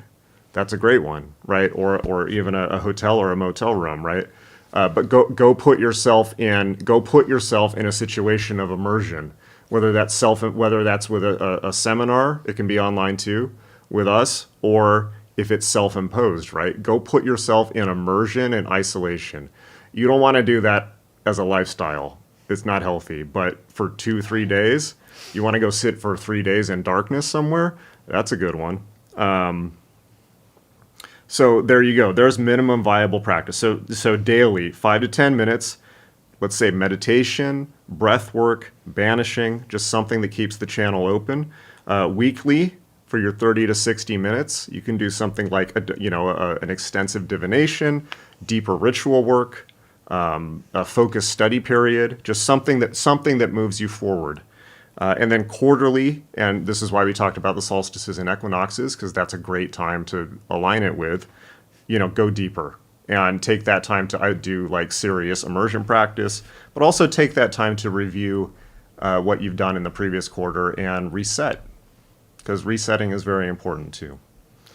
All right, and so next I want to talk about building in flexibility, because inevitably, this will all get fucked up. It's inevitable, right? Life happens. Kids get sick, work explodes, you have to travel, the 10,000 things. So the question, and this is the one that I struggle with the most, okay? So I'm be real about this. The question isn't, did I maintain perfect consistency? It's how fast do I get back on the horse? That's for me as much as anyone else. That's what I struggle with, particularly if I travel, if I leave my environment and have to go somewhere for like a week. It totally fucks up all my discipline, and it could take me like weeks to get back to it. That's really, really bad. So the question isn't, did I maintain perfect consistency? It's how fast do I get back on the horse? That's why it's important to have a minimum viable version. So it's like, let's say your normal, this is great. Let's say your normal practice is 20-30 minutes. You should have your break. I'm going to take this. You should have your break in case of emergency practice. Go back to 5 minutes for hard weeks. At least you're still in the routine. That's what counts. Any comments on any of that? As far as like the minimal practice goes, Any of that? Just keeping your structure. We can talk about I think accountability, self-talk, too. I think at the end of the day, what I've learned from doing asana for so long, and then also just moving that forward with weightlifting and training, is your self-talk makes or breaks you. It really does. If you beat yourself up by saying like, oh, I've already missed like blah, blah, blah days, like what's another day? Or if you're like, oh, I don't want to do it, like kill that voice. Murder it. Because that's the voice of sabotage. Like, that's the voice of your enemy. Like, if anything's gonna fuck you up, it's that voice that says, but I don't wanna do it. So, like, if there is a will, there is a way. I know that's a cliche, but it's actually true. And think about it this way. Like, whenever you actually really wanted something, you made it work. You made it work. And the same... When you made it a must, not a want. It's kind of like, listen... you brush your teeth every day. You do that twice a day, right? There's other things that you can do like that. And if you miss a day, don't beat yourself up. But But get back on the horse. your self-talk, like in my opinion, that is the thing that's going to make or break you. You need to be feeding your mind like constantly with motivational things, especially if you have a hard time getting back on the horse, cuz just your self-talk. You're Yeah. going to choose comfort every single time. That shit's going to fuck you up. You need to be uncomfortable because like I said, if you die tonight and you don't like what's going on in your life right now, that's far more uncomfortable than just doing the damn thing. Yeah. Even if it's 5 minutes, even if you have a bunch of fucking kids, listen, you deserve 5 minutes at minimum. Yeah, You in the deserve bathroom if you have to. You deserve it. Lock yourself in a closet if you have to. Figure it out. Because I promise you, if you actually really wanted it, you would make it happen. And that it comes internally. Internally, you have to control what's going on in here. External, out of your control. Somebody asked on here, has anyone done the Sadhguru practices? I have. And part of those practices really helped recalibrate my mind. External world is going to external world. It's going to constantly come at you. Marcus Aurelius said, God, please, I'm not asking for an easy life. I'm just asking for the strength for the inevitable hard one that will come. You will have good days. You will have bad days. I think what makes a bad day is your resistance to that day. What makes a good day is your acceptance of that day. So instead of letting this decide what's going on in here, you need to be in control of your shit, no matter what's going on out there. Because it's going to continue. It's not going to stop. Life is never going to not life. So if you make your spiritual development contingent on external, you will fail. You will fail. And you know what? If you don't like that, do something about it. Sorry if that's aggressive. That's just how I feel. Well, but a caveat to that is, and this is true of everything in life, if you prove to the universe that you want it, the universe will make a way for you. Like, not that it's a passing whim. If you put in the sweat equity to push towards something, the universe will make the way for you. And that's true, never more true than of something like meditation. So, and here's where Magick.me comes in, the accountability question. So that's your internal structure. What's your external structure? This is something that occult lodges are great at, but we've already talked about the issues with them. The issues there can be.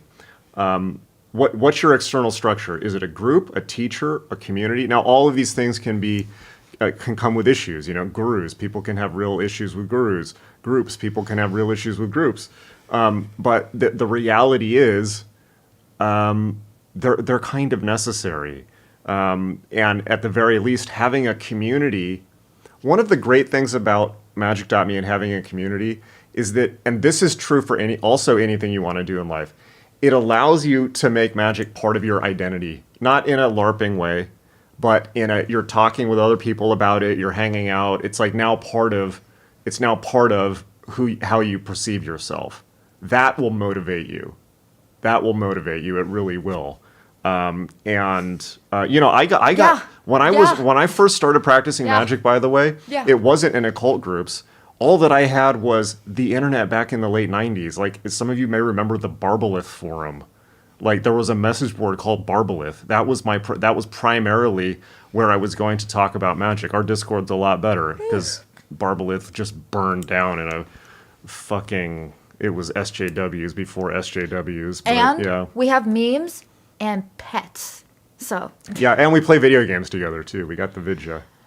So I will say, what's your external structure? We've talked about internal structure, 5 minutes a day, but you also got to ask yourself, what's your external structure? If you don't have one, finding one should be priority number one for 2026. We're here for you, but it doesn't have to be us. If you're already part of something, that's great. But you need some type of external accountability structure. That should be your number one priority for if you really want to commit in the new year.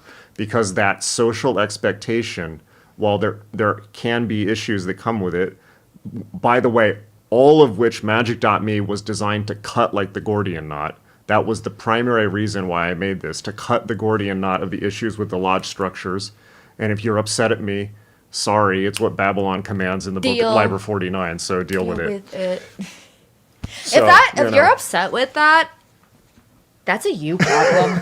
That's a you the problem. rituals of the old time are black. That's a you problem. Listen, it better it be him than other people. I don't know about that.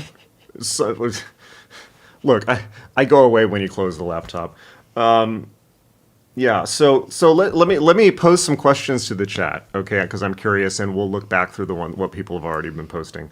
What does your current practice look like? Like, drop that into the chat. Another question: what's the thing you keep meaning to do but never stick with? And here's the really tough one. I don't want to answer this one because it's too fucked up. What derailed you this year?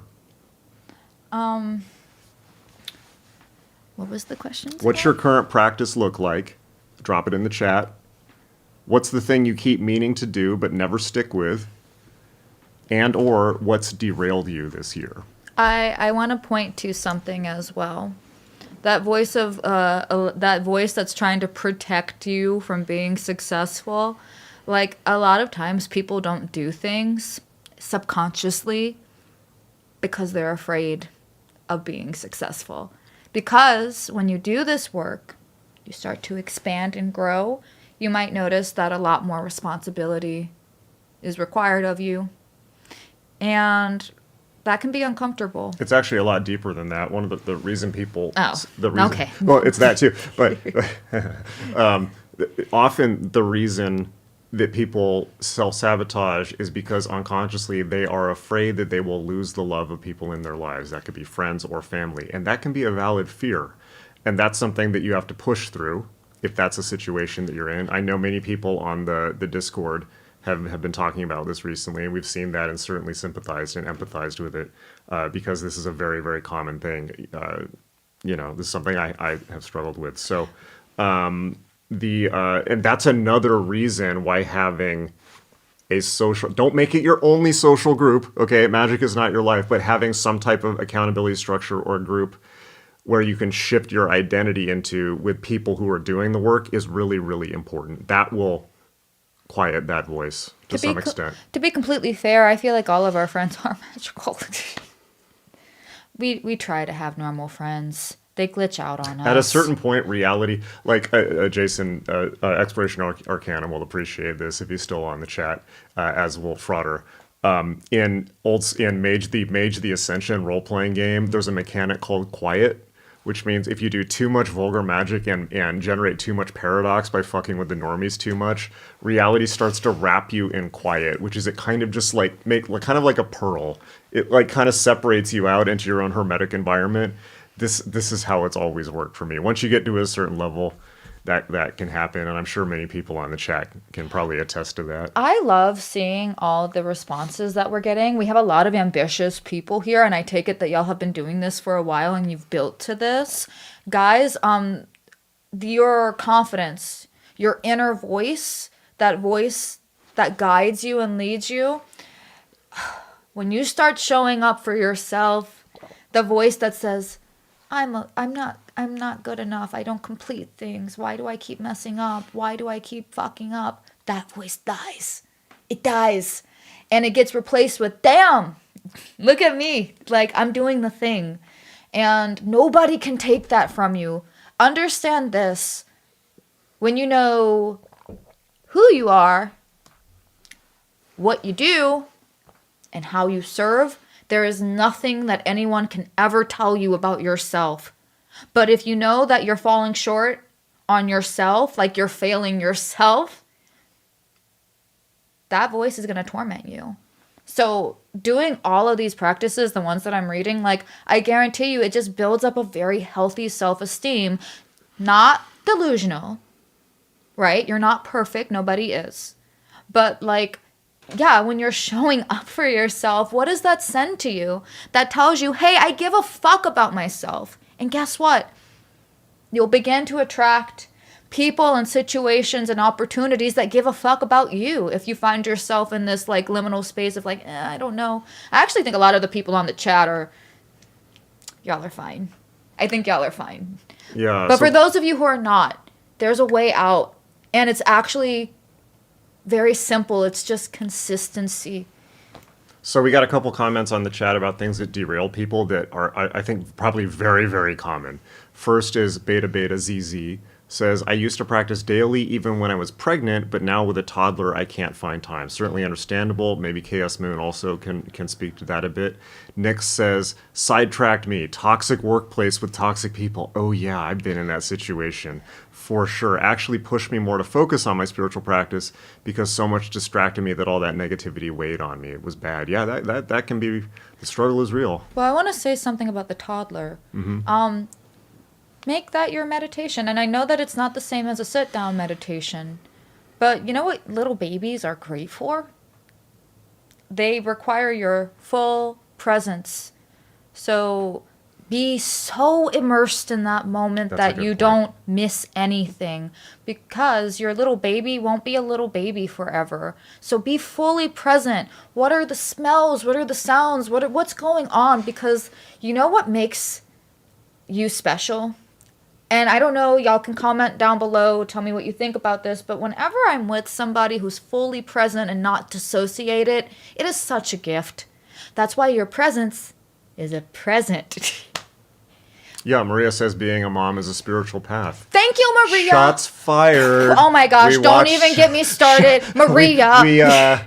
We watched a video with some OTO people last night. We watched some very, okay. We're not doing this right now. Don't do it. Don't do it. We're not doing this right now. But I just want to do a quick thing. It was a video about misogyny, but the whole time they were talking about men. So it's just kind of like, I'm just, God. And the one time they got to talk about motherhood, it was to diss it. So it's like, are you sure you're not the misogynist? Just saying. Motherhood is a spiritual path, dear. And it is one of the most sacred ones, in my opinion. If that offends you, that's a you problem. Yeah. Motherhood is sacred. It is special. And be with your baby. That's your path right now. Your path is to be a mom to that baby and be as good as you can be. Conscious Rediscovery says, as a single mother of 2 children, I fully agree with that. And then Cheryl says, my mom tried to unalive me. It's not meant for all women. Oh, man. And then Alien23 says, you can learn a lot about yourself and human nature in general by observing children. Yeah. And Ren says, people act like they aren't here because of mothers. Yeah. First off, I'm really sad that your mom tried to unalive you. I do think you're correct that there are some female-bodied people who end up I feel like the title of mother is sacred, and I don't think that it's respected as such, and I think some people take on that title when they ought not to, and I'm sorry that happened, because that shouldn't have happened. Yeah. Let me see. Well, one thing I want to point out on a broader note is, in the Adept initiative, the original live one that I did, the new one's a lot better, which you get in every single one of these packages, by the way. But I give people all these intense meditation practices, including stuff from Franz Barden, including a lot of stuff from Liber E, from Crowley, like really intensive Raja Yoga. And what many people told me is, during the end of that, it's like slight spoiler alert, it's not really a spoiler, but one of the practices that I give people once they're really trained up in meditation is simply to 100% pay attention to everything they're doing and not multitask. So it's like, if you're pumping gas, you're focusing on that as much as you would on a tattva, right? And this is you're focusing on Sitpa Bardo as the Bardo of being alive, as the Tibetans put it. Or it's like, and many people told me, like, that's the most psychedelic practice they've ever done. And so, yeah, like, that can also be a meditation. Now, I recommend that needs to kind of go back and forth with, like, more traditional structured meditation, just because that builds the executive function. But that's the way to do it. Thank you, Frauder. Much appreciated. Her mom also tried to poison her fucking dad. Yeah, there are certainly toxic families. That's also that's yeah. There's dysfunctional families and functional families, and then there are chosen families. I do hope that you have a chosen family that you can love and that appreciates you and that gives you everything that you need, because that's what you deserve and that's what you've always deserved. Yeah, chosen family is something that Genesis is always big on, because your family is not just the family you were born into, it's the family that you make, whatever that, and build, whatever that happens to be. So yeah, any other questions we want to field before we move to specific recommendations? Oh shit. Oh shit. Apparently he passed. I'm sorry. I didn't realize that, like, it was, I thought he went to the hospital and got sick, but he passed It's away. pretty dark, yeah. That is very dark. There is, I would say it goes for both mothers and fathers. There is the conscious form of motherhood, which is nurturing and cultivating and loving and compassionate, and then there's like the all-consuming evil mother that just wants to eat everything. The devouring mother, like the Blake painting. So I'm sorry, and that's twisted. We're not saying these things are perfect. Well, the ideals are perfect, but of course, reality is reality. Okay, you can. Oh, KS Moon, you can meditate with children and keep something around for them to play with for when they've done as much as they want to. Sitting in your lap can be doable. You can also use earplugs. Yeah, there's I'm telling you, like, if you deeply desire a thing, you'll figure it out. Your brain is a pattern recognition machine. That's literally what it does. Yeah, a big chunk of Magick is just simply selecting what the pattern recognition machine is always going. It's the reticular activating system of your brain. A big part of Magick is just intentionally selecting what it's sorting for.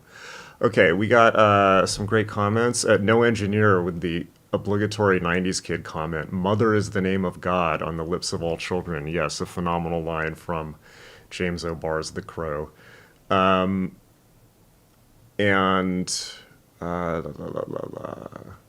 was one good question. There's a bunch more if you want to read them. Somebody's asking what we do for relaxation, largely PlayStation. Role-playing games. Relaxation for Walking. me, it's very simple, like hanging out with my pets. I make a meditation out of just feeling their fur. Thank you, Jason, for the 5 gift memberships also. Sorry. Being still, going outside. We have a hammock. That's very nice. Going on walks. We like to hang out with each other and laugh with each other. I find that to be very, like, renewing and refreshing. Play with the dogs. I think that there's lots of ways that you can relax.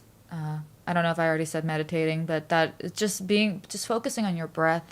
Breath work is really good. Bitch, get a massage if you can. If you can get a massage, go get whatever is available to you. And listen, if you can't afford a massage therapist at this time, like, get one of those massage rollers and massage yourself. That's what I do. So get a massage. Or if you have a partner, have them massage you. Actually, yeah, as a massage therapist, I'm going to say, get a massage. That's one of the best ways that you can relax. Doing yoga, surprisingly, is actually very relaxing. It's anything that can get you into parasympathetic response is ideal. And there's, like, if you just ask chat, like, it's probably like a bajillion things that you can do. Here's a practice. Here's a practice I can give you. And this is a lot more profound than it sounds, believe me. It's this. Give yourself permission to do the thing that you like. Give yourself permission to do the thing that you like. Even if other people think it's like ridiculous, if you're like low-key embarrassed to be into it, just give yourself permission.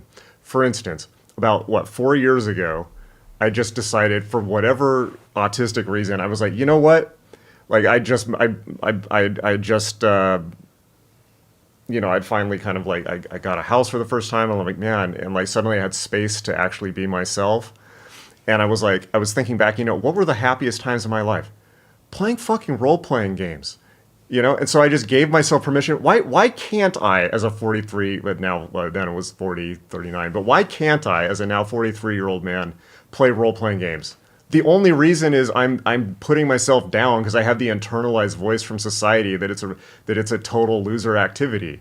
And it was such a great, and I've made great friends, many of whom who are on this channel.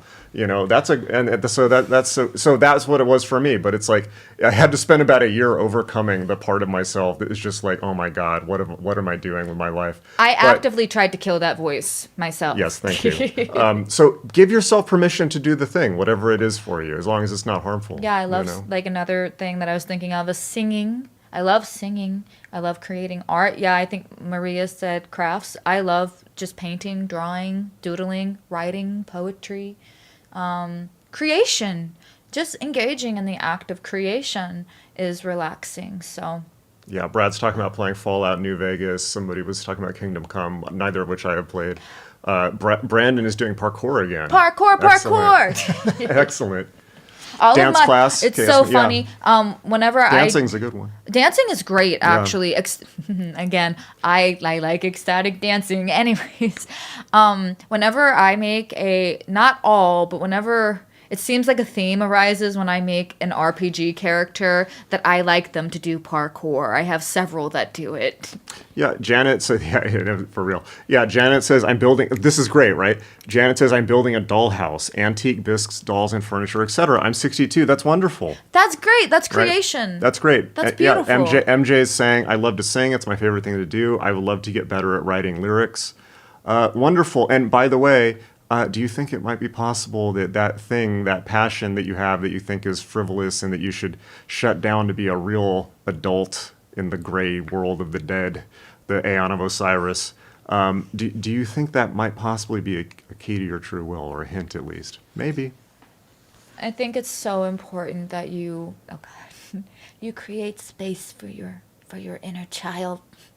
Invite them to come out and play, and I'll just do the damn thing. Fuck what the thing, society yeah, says. do As the long thing. as you're not hurting other people, do it. Do it. Something that we did, I think we're still not finished with it, but like my inner child likes to do science experiments. So we got like a science kit. We have and we have to actually do that. we did like 2 I love that as a kid experiments.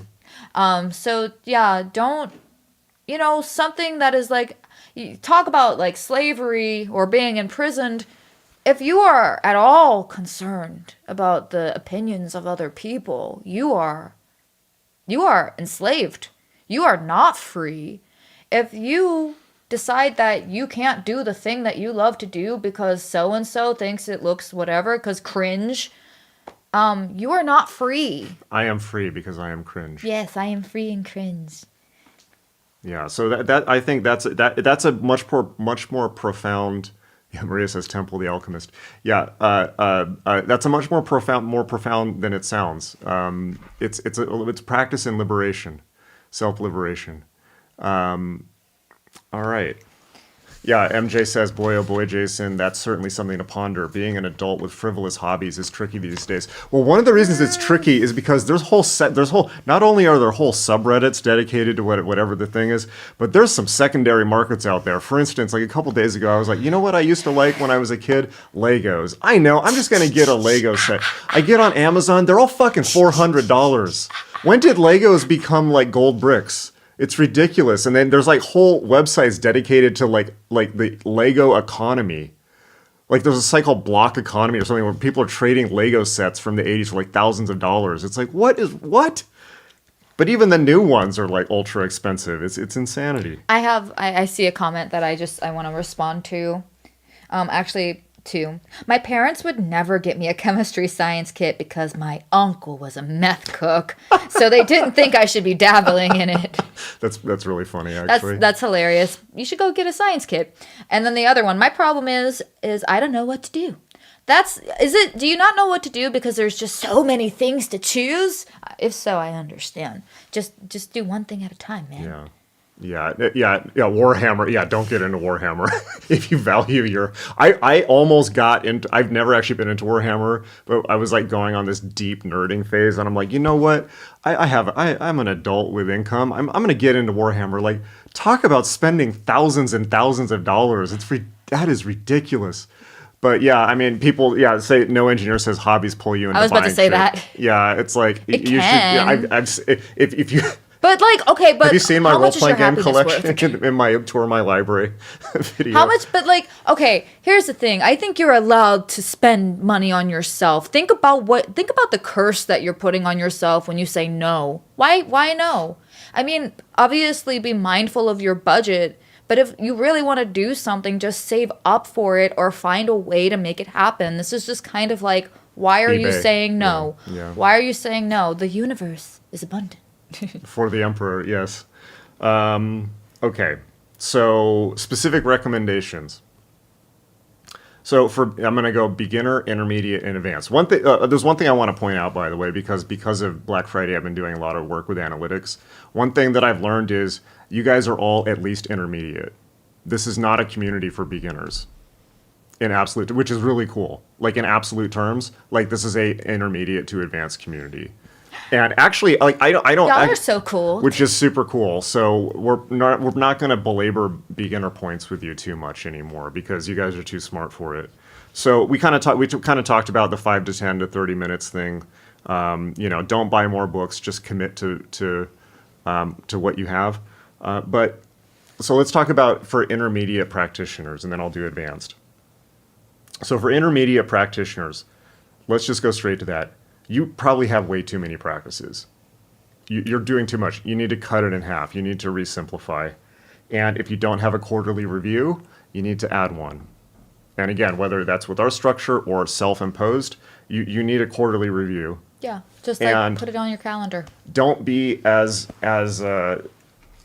this is the trap that intermediate practitioners fall into, not committing to one thing. There's no one saying that you can't do more than one system. I think you should, but you gotta commit to one to make progress. At least follow one to the end. Maybe there's not enough space to do more than one. So don't be as Edred Thorson, Stephen Flowers used to say, a squirrel. Different than the Scientology squirrels. But a squirrel, like the squirrel Ratatosk on the world tree, Yggdrasil, is somebody who's hopping from one thing to the next. This is the standard intermediate issue. I've been in this place many times, and you're not going to make progress. Pick one system and work it deeply with commitment, and oaths really help. Pick one system and work it. Don't dabble in 5. Don't be a dabbler. Commit to one thing, and follow that through. And so it's like if you're doing, like I'm doing Thelema, Vajrayana, Your energy is runes, dissipating. it's like this is standard, right? We all know people. It's like online. It's like I'm a Thelemic Vajrayana rune master. It's like okay, like you have ADHD. So do I. But you gotta Listen, harness it's it. common. It's part Lots of people have it. it's part of the can you not? it's part of the focusing. You focus the mind, you focus on a system. So that's the most important thing. You have someone called Heretical Squirrel. That's the most important hang up for intermediate practitioners. Pick the one thing, and you know what? If you can't choose, just do it arbitrarily, right? But deep down, you know which one it has to be. I think you do, right? So pick the thing and do it. Okay, now, advanced practitioners. And there are many on this stream. Advanced practitioners. Here's the hang up, right? And this is gonna hit home. You know what you need to do. Why aren't you doing it? You know what you need to do. Why are you not doing it? Be so for real right now. We like to lie to ourselves. I know I do. And one of the reasons we do that is fear of what happens when you go deeper. Because one of the things you learn as an advanced practitioner is there's no like, oh, I just got a grade. There's not, oh, I just started a new thing. It's like, yeah, no, these things will deeply change your life. And once you've been through enough of those in your life, like a complete life upside down, like you're like practically to the point of like you're Dougie in Twin Peaks 3, once you've been through enough of those, it can become like I'm good. I don't want to go through that again, but you got to make progress. So usually it's fear of what changes if you go deeper. And for advanced practitioners, this is why you probably want to consider teaching also at that point. This is where I got to, where I'm like, the best way for me to stay to deepen my practice is to teach. It's not necessarily true for everyone, but this is in general. Nothing will clarify anything in life, but nothing will clarify your own practice like having to explain it to someone else, right? I have such a better understanding of magic now after 10 years of teaching it. Because let me tell you, if you teach this, like I've now taught like over 15,000 people magic, right? And it's just going to grow. When you teach this stuff to that many people, you cannot help but see the patterns. It's a whole nother level of understanding. So, but teach one person. But that's for advanced practitioners, it's not for beginners. I will say this as well. Not everyone should become an occult teacher. It's not, believe me, it's not the easy path at all. But you should probably not. Those who are supposed to be teachers will be forced to be teachers almost against their will. Okay, I was gonna say, I want to add on top of that. So you can't just decide to do it. When you're in flow, because I saw a hula hoop comment, so I need to jump off of that. I love hooping. I'm not good at it, but I know what you're talking about. When you're in flow, and that means not just in the flow of hooping, but just in the flow of life, right? There's a bigger, if you subscribe to the idea that there's a bigger pattern at play here, and you're in the flow with that, everything is just gonna like fall into your lap. And it's only when you're in resistance to that are you gonna start getting resistance to what you're doing, right? So like for me, being an LMT, becoming a Reiki person, just being in the spa industry for as long as I was, it just all fell into my lap. Very, very easy decisions because maybe what is right in front of you is what you're supposed to be doing, whatever that is. Yeah. And if you have this goal that you want to be somewhere else in the long term, work with what you have right now and create a plan to get to where you want to go. I lost my train of thought, damn it. Well, Frauder, yeah, it says about the being forced to teach. Yeah, kicking and screaming. Frauder also teaches. It's like, yeah, like I spent 8 to 10 years trying with all of my might to get away from becoming this person with all of my might, and of course it wasn't work. It's not going to work because that's how these things go. But yeah, it's it's kind of the old axiom of those who want to lead should not be leaders, right? Can I just make a comment? Yes. Nyx the Dark Phoenix, like I love all your comments. I just think you're so funny. That's all. I just want to say that. Very good. All right, so okay, so here's the part where I'm going to tell you about the deal that expires tomorrow. So we've given you a framework, and so obviously, as I've said, Frauder says that life kicked the shit out of me till I relented and the spirit returned. Yeah, absolutely. So that's the framework, right? And as I've pointed out every step of the way, you can definitely do all of this on your own. You can do all of this on your own initiative, out of books. You don't need magic.me. You don't need any of it. And people have been doing magic since the dawn of fucking time, and I have only been doing this for 10 years. So, but if you want to do it with structure and with community and with me writing your ass about it, and me too, and you want the accountability in the community, and if you like the vibe, if you don't like our vibe, please don't join our thing because it's a vibe thing, it's a groove thing. But if you feel drawn to this, then I made it really easy. So obviously join the Discord, but I set up 3 options where you can join through tomorrow night where it ends. It closes at midnight Pacific. And every single one contains the free solstice working. Yay. But the big one, and actually this turned out to be the one that people wanted the most by far. And a lot of it was you guys on YouTube. The best performer is the ultimate, which also includes the magician's year. And actually, I'm going to put up on screen the page while maybe you should answer some more questions because I actually want to show these. Why does everything work in my favor when I least expect it? Well, because you're not in You're not in resistance to it. A lot of times, if you like.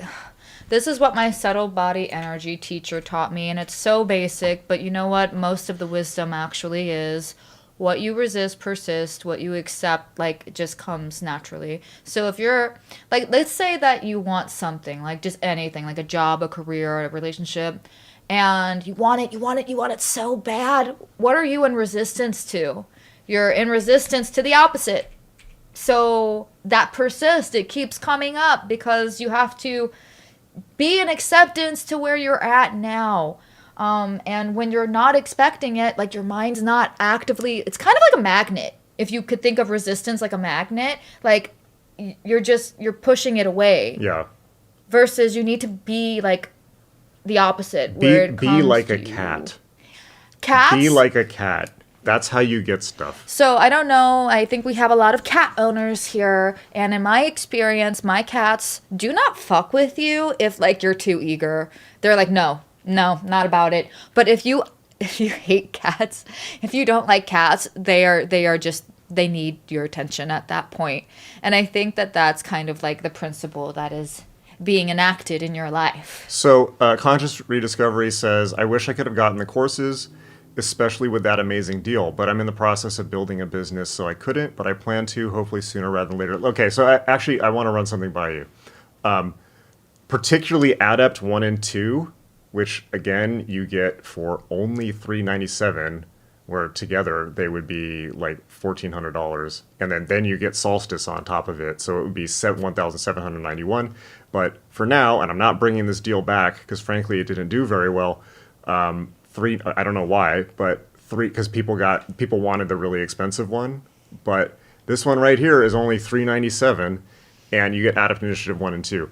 Both of those were full of small business owners who had tremendous results, particularly those ones. One of the things I really, really love is working with small business owners and people building businesses, because it's also something that I have a ton of experience with.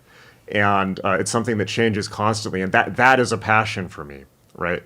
One of the things I'm floating also, so if you're interested in this type of thing, you can email me, support@magick.me, which now works if anyone had issues with it, is I'm considering doing this would be a very small group. It would be a committed group.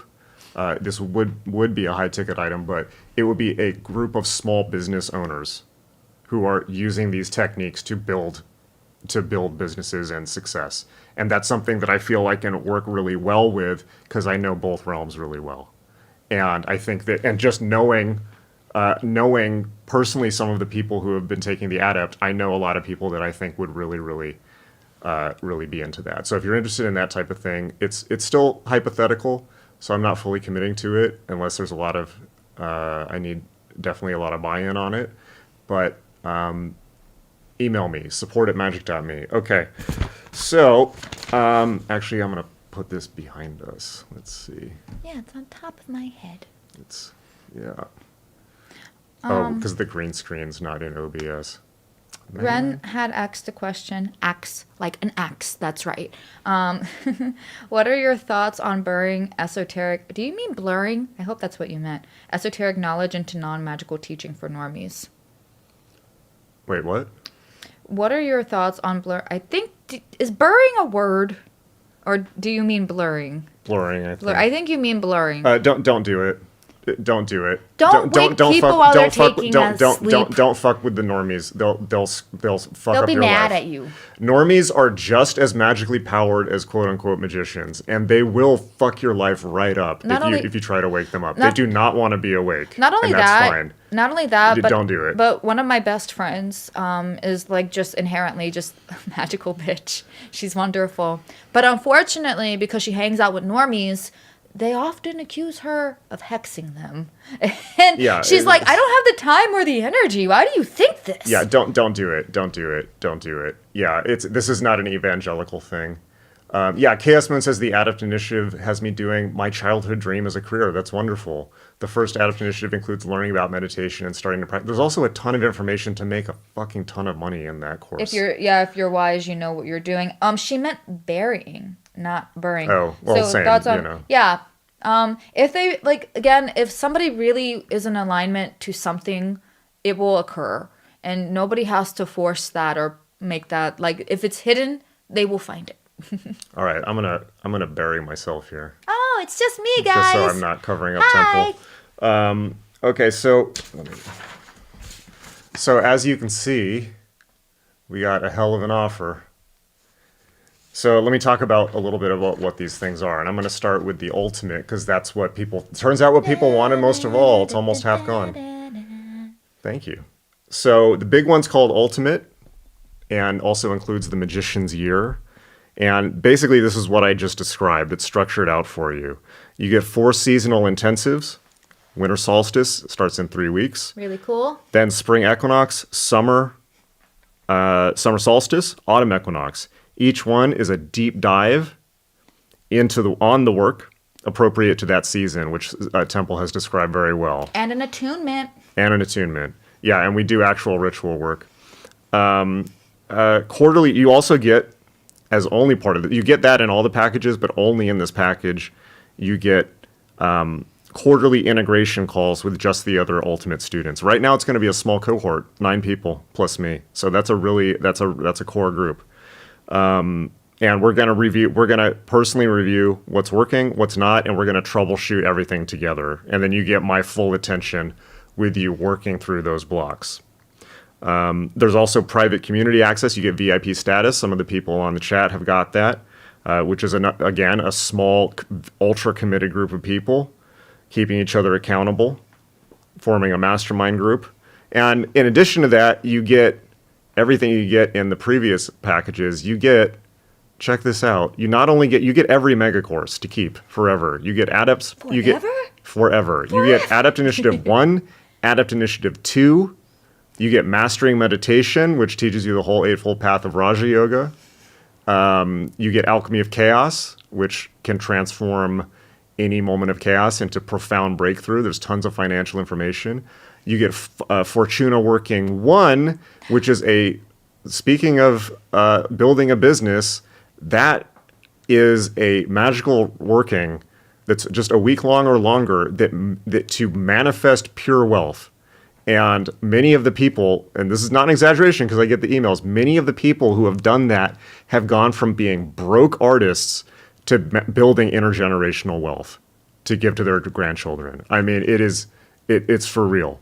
But also in Ultimate, and only in Ultimate, you get the upcoming, for some reason it's not listed here, but you get Fortuna Working 2. I need to fix that. It's up here. You get Fortuna Working 2, the follow-on, which releases January 1st. And that is also called the $10,000 breakthrough working. It's a working to manifest at least 10 grand. $10,000. Yep, because we all need money. You do the work. You have to do the work, but let's be real. Everyone needs money. Even Crowley needed money. God damn, Crowley should have actually done some work in his life instead of written off his inheritance. So magicians who tell you that money is evil, okay. They just don't have it, so they're mad about it. Welcome to the real world, boys and girls. Money is like the ultimate tool for everything. So you get all of that, plus you get 12 months all access to the rest of the school, all the rest of the core curriculum. I think the only things, you also get Introduction to Magic, which is where I teach my system of binary magic, which I haven't taught anywhere else, which is the best simplification of magic of all time. But you also get a 12-month access pass to the rest of the course. The rest of the site. Basically, you get everything on the site except, I think, Lon's class and Mickey's class. So you get everything. In addition to all these additional calls, the personal attention, the private VIP community. Yeah, Ren says, especially for women, money is safety. Yes, correct. it is. It basically... Yeah. Listen. Yeah, it's for real. Listen, I am a female-bodied person, and I agree with that assessment. We will not bother you. And I think that that's actually priceless because you get to have access to the information without dealing with creepy dudes. Yeah, exactly. And women. Cutting the Gordian knot of the lodge structure. Okay, so that's the complete package. Now, if you bought all these things together, it would be $8,697. And it's worth more than that, as you can see, because it includes Fortuna Working 2, which alone is guaranteed to make more than $10,000. If you do the work. If you do the work. You have to do the work. It's in addition to all the other financial stuff. Because why do I do this, by the way? Because we live in the real world. But that wasn't as dramatic as I thought it was going to be. Because we live in the real world. And if you're going to do yoga and magic, you need space and quiet to do them. And the only way to get space and quiet in this world is to pay for them. That's reality. Okay. So if you just do so if you bought them individually, $8,697, but you get 79% off. It's only $1,797. Or you can do 4 payments of $479, even less. Next is Complete Mastery. Actually, this was most popular. Now the most expensive one is most popular, so I should change this. This does not include Fortuna Working 2. It does not include the all 4 seasonal intensives. It does include Solstice Working. It doesn't include the integration calls, and it doesn't include VIP. However, you get everything. You get Mastering. You get Adaptive Initiative 1, Adaptive Initiative 2, the Solstice Working. By the way, Adaptive Initiative 1, 2, Mastering Meditation, Alchemy of Chaos, Fortuna Working 1, which we've already talked about, and Introduction to Magic. You get to keep those forever. You also still get a 12-month all-access pass to the rest of the site. And of course, you get to come to the Solstice Working as well. So if you bought this stuff individually, $3,479. But you save 71% on this one, $997, or $359 a month for 3 months. Not bad. Of course, and this part, I'm actually really surprised. I was expecting I think people really wanted, you guys like on the YouTube are so committed. Everyone went straight for the big package. But this $397 is kind of an insane deal. It is an insane deal. So just for $397, and that pricing ends tomorrow at midnight. Everything ends tomorrow. You get Adaptive Initiative 1 and 2. That right there is 3 to 4 months of solid work that teaches you Raja Yoga, teaches you go through the entire tree of life, you pathwork through the entire tree of life, you manifest financial stability. Those 2 are my most transformative courses. If you're going to take one course, do Adaptive Initiative 1, and you might as well, and do 2 as well. But you also get to come to the Solstice Working, which we've been talking about. Solstice, I'm excited about this Solstice Working. It's going to be awesome. It's super, when we did the Equinox, I'm pretty happy with what we did in the Equinox, but I think, as you do things, you begin to refine it more and more and more, and the better it gets, the better it gets. Adopt that as a mantra. Absolutely. So yeah, this one you get access to Adaptive Initiative 1 and 2 automatically. So you get to master ceremonial magic, Raja Yoga, divination, astral travel, scrying on the tree of life. Like literally, if you do the practices, you have everything you need to work through the lower grades. You also get the Solstice Working. That's live December 20th. The rest you get immediate access to, instant access. So if you bought this stuff individually, altogether, $1,791. I think it's actually higher than that because because Adapt 2 is either 747 or I think it's 797 on its own. So I think it's actually 1,991. So it's like you save 85%, $397, which is half the price of just buying Adapt Initiative 1 practically. So that one is, yeah. That's $397. Just get straight focused. There you have it. The links are in the description. It's friday.magic.me. It goes away tomorrow. There you have it. Okay. And and my final point, God damn it. My final point on this is, yeah, everything is already there to take and is polished and recorded, except obviously the live workings. All that's there for you to take. I will say this. If you're on the fence, if you're feeling like you might want it, you're ready to take it. Because, believe me, the material in that course, any investment you make in that course and in yourself is going to, just in the financial part alone, is going to pay itself back many, many times over. So if you feel like you might be ready, you're ready. Okay. I see comments that I want to respond to. Okay. Do any of those packages include my father's love and approval? No, sorry. But you won't need it afterwards. You won't need it afterwards. Yeah. What are the other questions? Let's see. Sadly, no. So one of the things that we can recognize is that in this economy, it can be really expensive. I saw someone say that just the adept is a quarter of their monthly expenses. My recommendation to you is hang out with us on YouTube. You will get a lot of information here. Yeah. Hang out on the Discord. We do tons of free Just stuff. hang out you can there. Join the just Discord hang out as well. here with us and hang out on the Discord and just slowly save.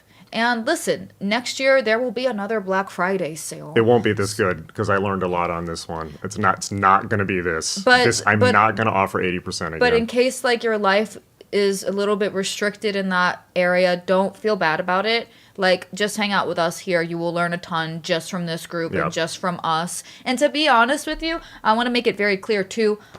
If you don't do the courses, that's fine. Just supporting us on here can be very helpful as well. And also for, like, literally, support us and we will support you. And supporting us on here just looks like giving us a thumbs up and commenting, which is free. Sharing the stuff online, like sharing with your friends, that'll help us too. So, for example, just within this one stream, I would argue that hopefully you've learned something. Yeah. And you can go to the Discord and gosh, like the people on Discord are very smart. Yeah. The most important thing is that you do the work, whether it's with us or not. This is a great community. We don't need your money. It's not important. But we provide these things, and you can see the testimonials on the pages. I normally offer 30% off on Black Friday. For this one, I'm doing 80% as an experiment and making it up in bulk pricing. I'm not going to do this again. That's for real. So these deals are not going to come back. But the most important thing is just being connected to the current and doing the work. I see, like, Am I Real saying, we'll do my best to support you guys. Like, literally, just thumbs up and, like, commenting. Yeah, like, share, and comment. Just commenting. Guys, just commenting on these videos. That helps a lot. Yeah. It lets the algorithm know that, like, we're interesting. And we see all the comments, and we appreciate them. And the people who, of course, are members or give memberships consistently, it means everything to us. So even when people, like if someone super chats $1, I mean, it's for a lot of people, like a $2 super chat is a stretch. And I get it, right? And it's like, but it's a mark of respect. And so we appreciate everything. But no, we don't need people's money. We need, like, honestly, we're trying to grow the YouTube channel. And that is, if that's all you can do. If you can just help us grow the channel. That's more than enough. And that we will be thankful for that. Absolutely. Because we are we are trying to grow the channel. So that way, you know, we want to have, okay. I don't know about you guys, but I think the internet is making people crazy. And I think that there's just way too much information and people are like going through like an existential crisis like every other minute. And so I'm not even sure if they exist anymore. So that stresses me out. And part of the mission of Magick Me is to give you the tools to like be like sovereign in your own mind, right? So the more people that we can reach out to and can discover us, the more likely it is that we can in some way impact people's minds in a way that empowers them to be free, to not like fall for systems of control, whether that be religion or the government or social media, NGOs. Yeah. I hate seeing it. And I think that a lot of people who have just been like, you know, patrons like on the YouTube, just like people that have been following us on YouTube, I really do believe that you've probably learned a lot from the lives if you catch up with the lives.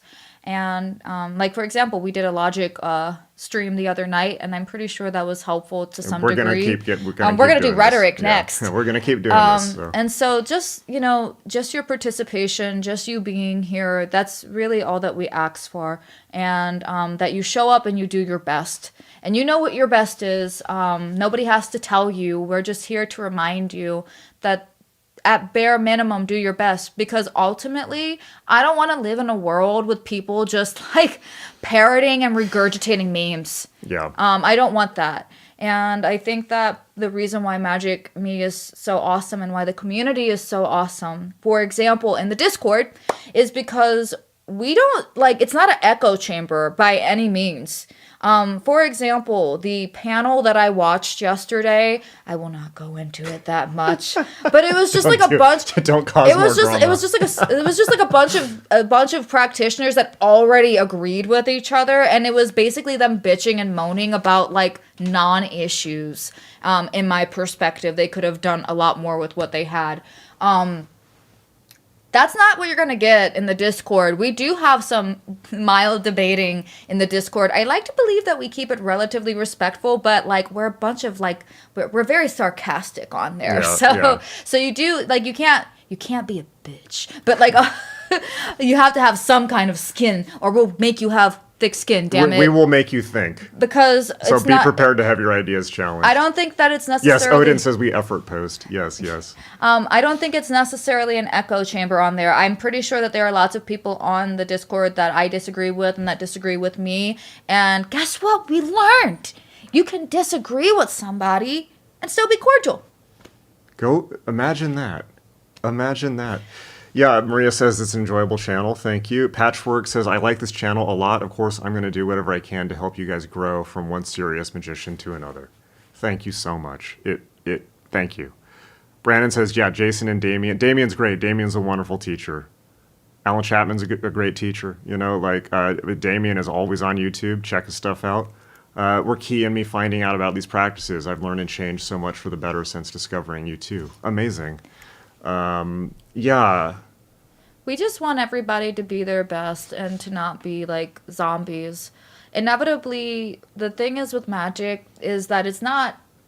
I don't think it's ever going to be like popular, just saying. Thankfully. I used to think it should be, but... I don't think it ever is going to be popular, but that's fine. I just would like to see people use their minds and their energies in a way that's creative and not destructive. And I think that there's a lot of systems. I mean, not to like be like I don't want to be conspiratorial, but like when you learn about like how advertising works I've worked in and advertising. how traumatized the human body is, like okay, just saying, like if you understand how trauma works, I would argue that 90% of humans, if not more, have some form of trauma. That's not like, and I'm talking about as far as the nervous system itself goes, not somebody said something mean to me and now I'm traumatized. That's not trauma. Trauma is when you have an emotional state that you cannot express and it gets trapped in your body. And now you are like living a life that is a little bit guarded and you're kind of doing defense mechanisms all the time.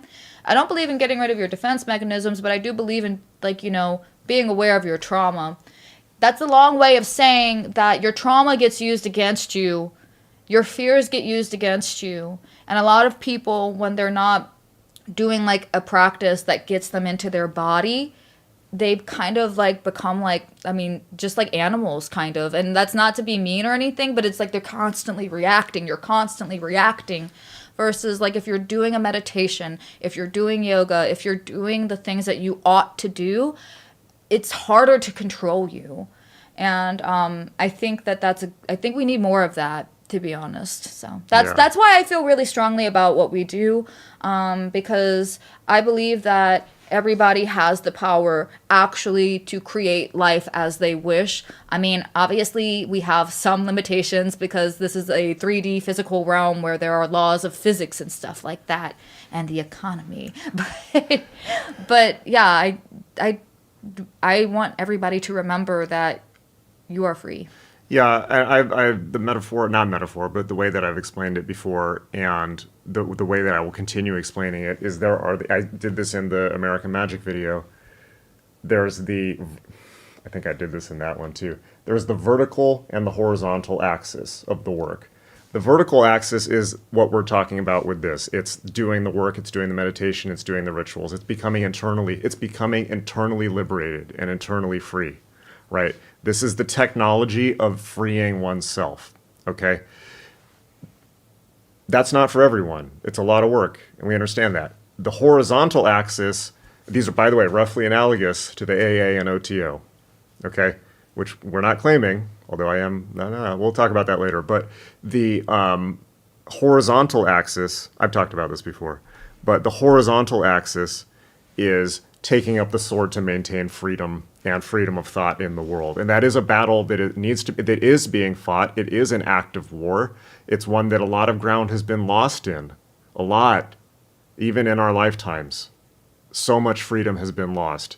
And you cannot be, yes, people can attain liberation in prison, right? And many have, but a society cannot be, a society that is not free to pursue the great work physically, that's the first thing that needs to be worked on. That's the first thing that needs to be sorted. And it's vanishing very quickly in the world. The people's freedom of association, freedom to think, freedom to have freedom to speak online. There are a lot of people playing Jedi mind tricks to get you to vote into certain legislation that just takes away your ability to move on the board. And they're banking that you don't know their tricks, such as rhetoric or sophistry. We'll get there. Yeah, Cypher's Basement says, I've never interacted with you guys before, but I recently converted to Christianity.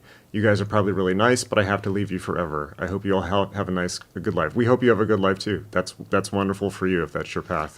Christianity is also a form of magic. It's just a Christian form of magic. We don't need converts. No, not at all.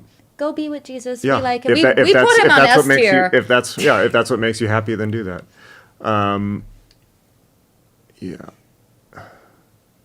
I saw one kindly disagreeing with some while being respectful. Yeah. Thank you for the super chat. You want to hear something insane? Y'all want to hear something crazy? Back when I was a kid, my mom was a Democrat and my dad was a Republican. And guess what? They're still together today. Amazing. Chaos Moon. Yeah, so this is great. It's like it couldn't hurt to write down your intention, do a sigil, and look for opportunities to pop up to help you be able to get the program that you want. Yeah, the obstacle's the guru. Start with the free resources. Just do a sigil. There's tons of free stuff on this channel. Do a sigil to manifest the funds, and it will happen. I saw something on here too that I wanted to respond to because I'm constantly saying this. Most people are regrettably stuck in lower animal consciousness. So if you, the way that I like to visualize this is through the chakra system. So you have the lower third, which is what is it? I am, I create, and I will. So you have, what is the root chakra? Mm-hmm. You have the sacral, and then you have the solar plexus. I would argue, in my experience as being a body worker forever now, my whole adult life, that is true. That is objectively true. And I do think it is because there's a few reasons. One, I think it's because of trauma. And it's just like they're actually physically stuck somewhere in their body and they need to be shown that it's safe. But also, in my experience, when you transition from that sacral chakra to your heart center, whew, you are super vulnerable. And I think that's why a lot of people have a hard time being in their heart chakra, because vulnerability, it's literally putting yourself at risk for being hurt. And so a lot of people don't see the payoff in that. But I would say that if you move from your heart chakra consciously, I think that like discerningly, you will be very surprised with all the love that you'll get. So, man, I feel like we should bring back the Evil Brotherhood tracker, but make it not just about Islam, but also make it about Canada. Because like I feel like every stream we do, there's some new horror that Frauder RC brings up. So what is Canada doing now? Bill C9, apparently, if I understand this right, they're getting rid of the religious exemption for hate speech. So I guess this means like you cannot express your religious opinions in public. Of course, don't fully understand Canadian law, so. Canada also killed a bunch of innocent ostriches. Did you hear about that? It was horrible. It was so sad. They had like an actual like gunman go and kill the ostriches because they had allegedly avian flu. But from what I read, now I didn't check the primary sources, so you're getting this like third hand from me. You don't have to believe me. I'm not even sure if I believe this myself. But apparently it was under like control and they didn't have to do that. So a bunch of innocent ostriches were slaughtered because the Canadian government clearly hates ostriches. We should airdrop Pete Hegseth on Canada. You know, the thing is like when you have like welfare states and you have like governments that like are very like socialist kind of, they don't see humans or animals as souls. They see them as units, like They see parts the of in a they see the machine. collective. They see like yeah, It's not going to work for. It's never going to work for people like us. unless you're Muslim. Yeah, I don't. Unless you're Muslim, then you're very special. Yeah, according then to what? Canada. You can say whatever you want. No one can. Basically, no one can criticize Islam, or you go to jail. That's how like you know. We're taking one for the team, guys, because like it's Yeah, so it hasn't been easy. By it's the so way. easy to There's harp been a- on there's been a- Christianity. How about you harp on There's been a lot of Islam? fallout. All right, guys. All right. This was. It's been real. Yeah, I was just about to say that. It's been real, guys. But there's All right. like lights in our faces. Okay, yeah, we got to walk the dogs too. All right, lots of love, everyone. We love you. Okay, see you later.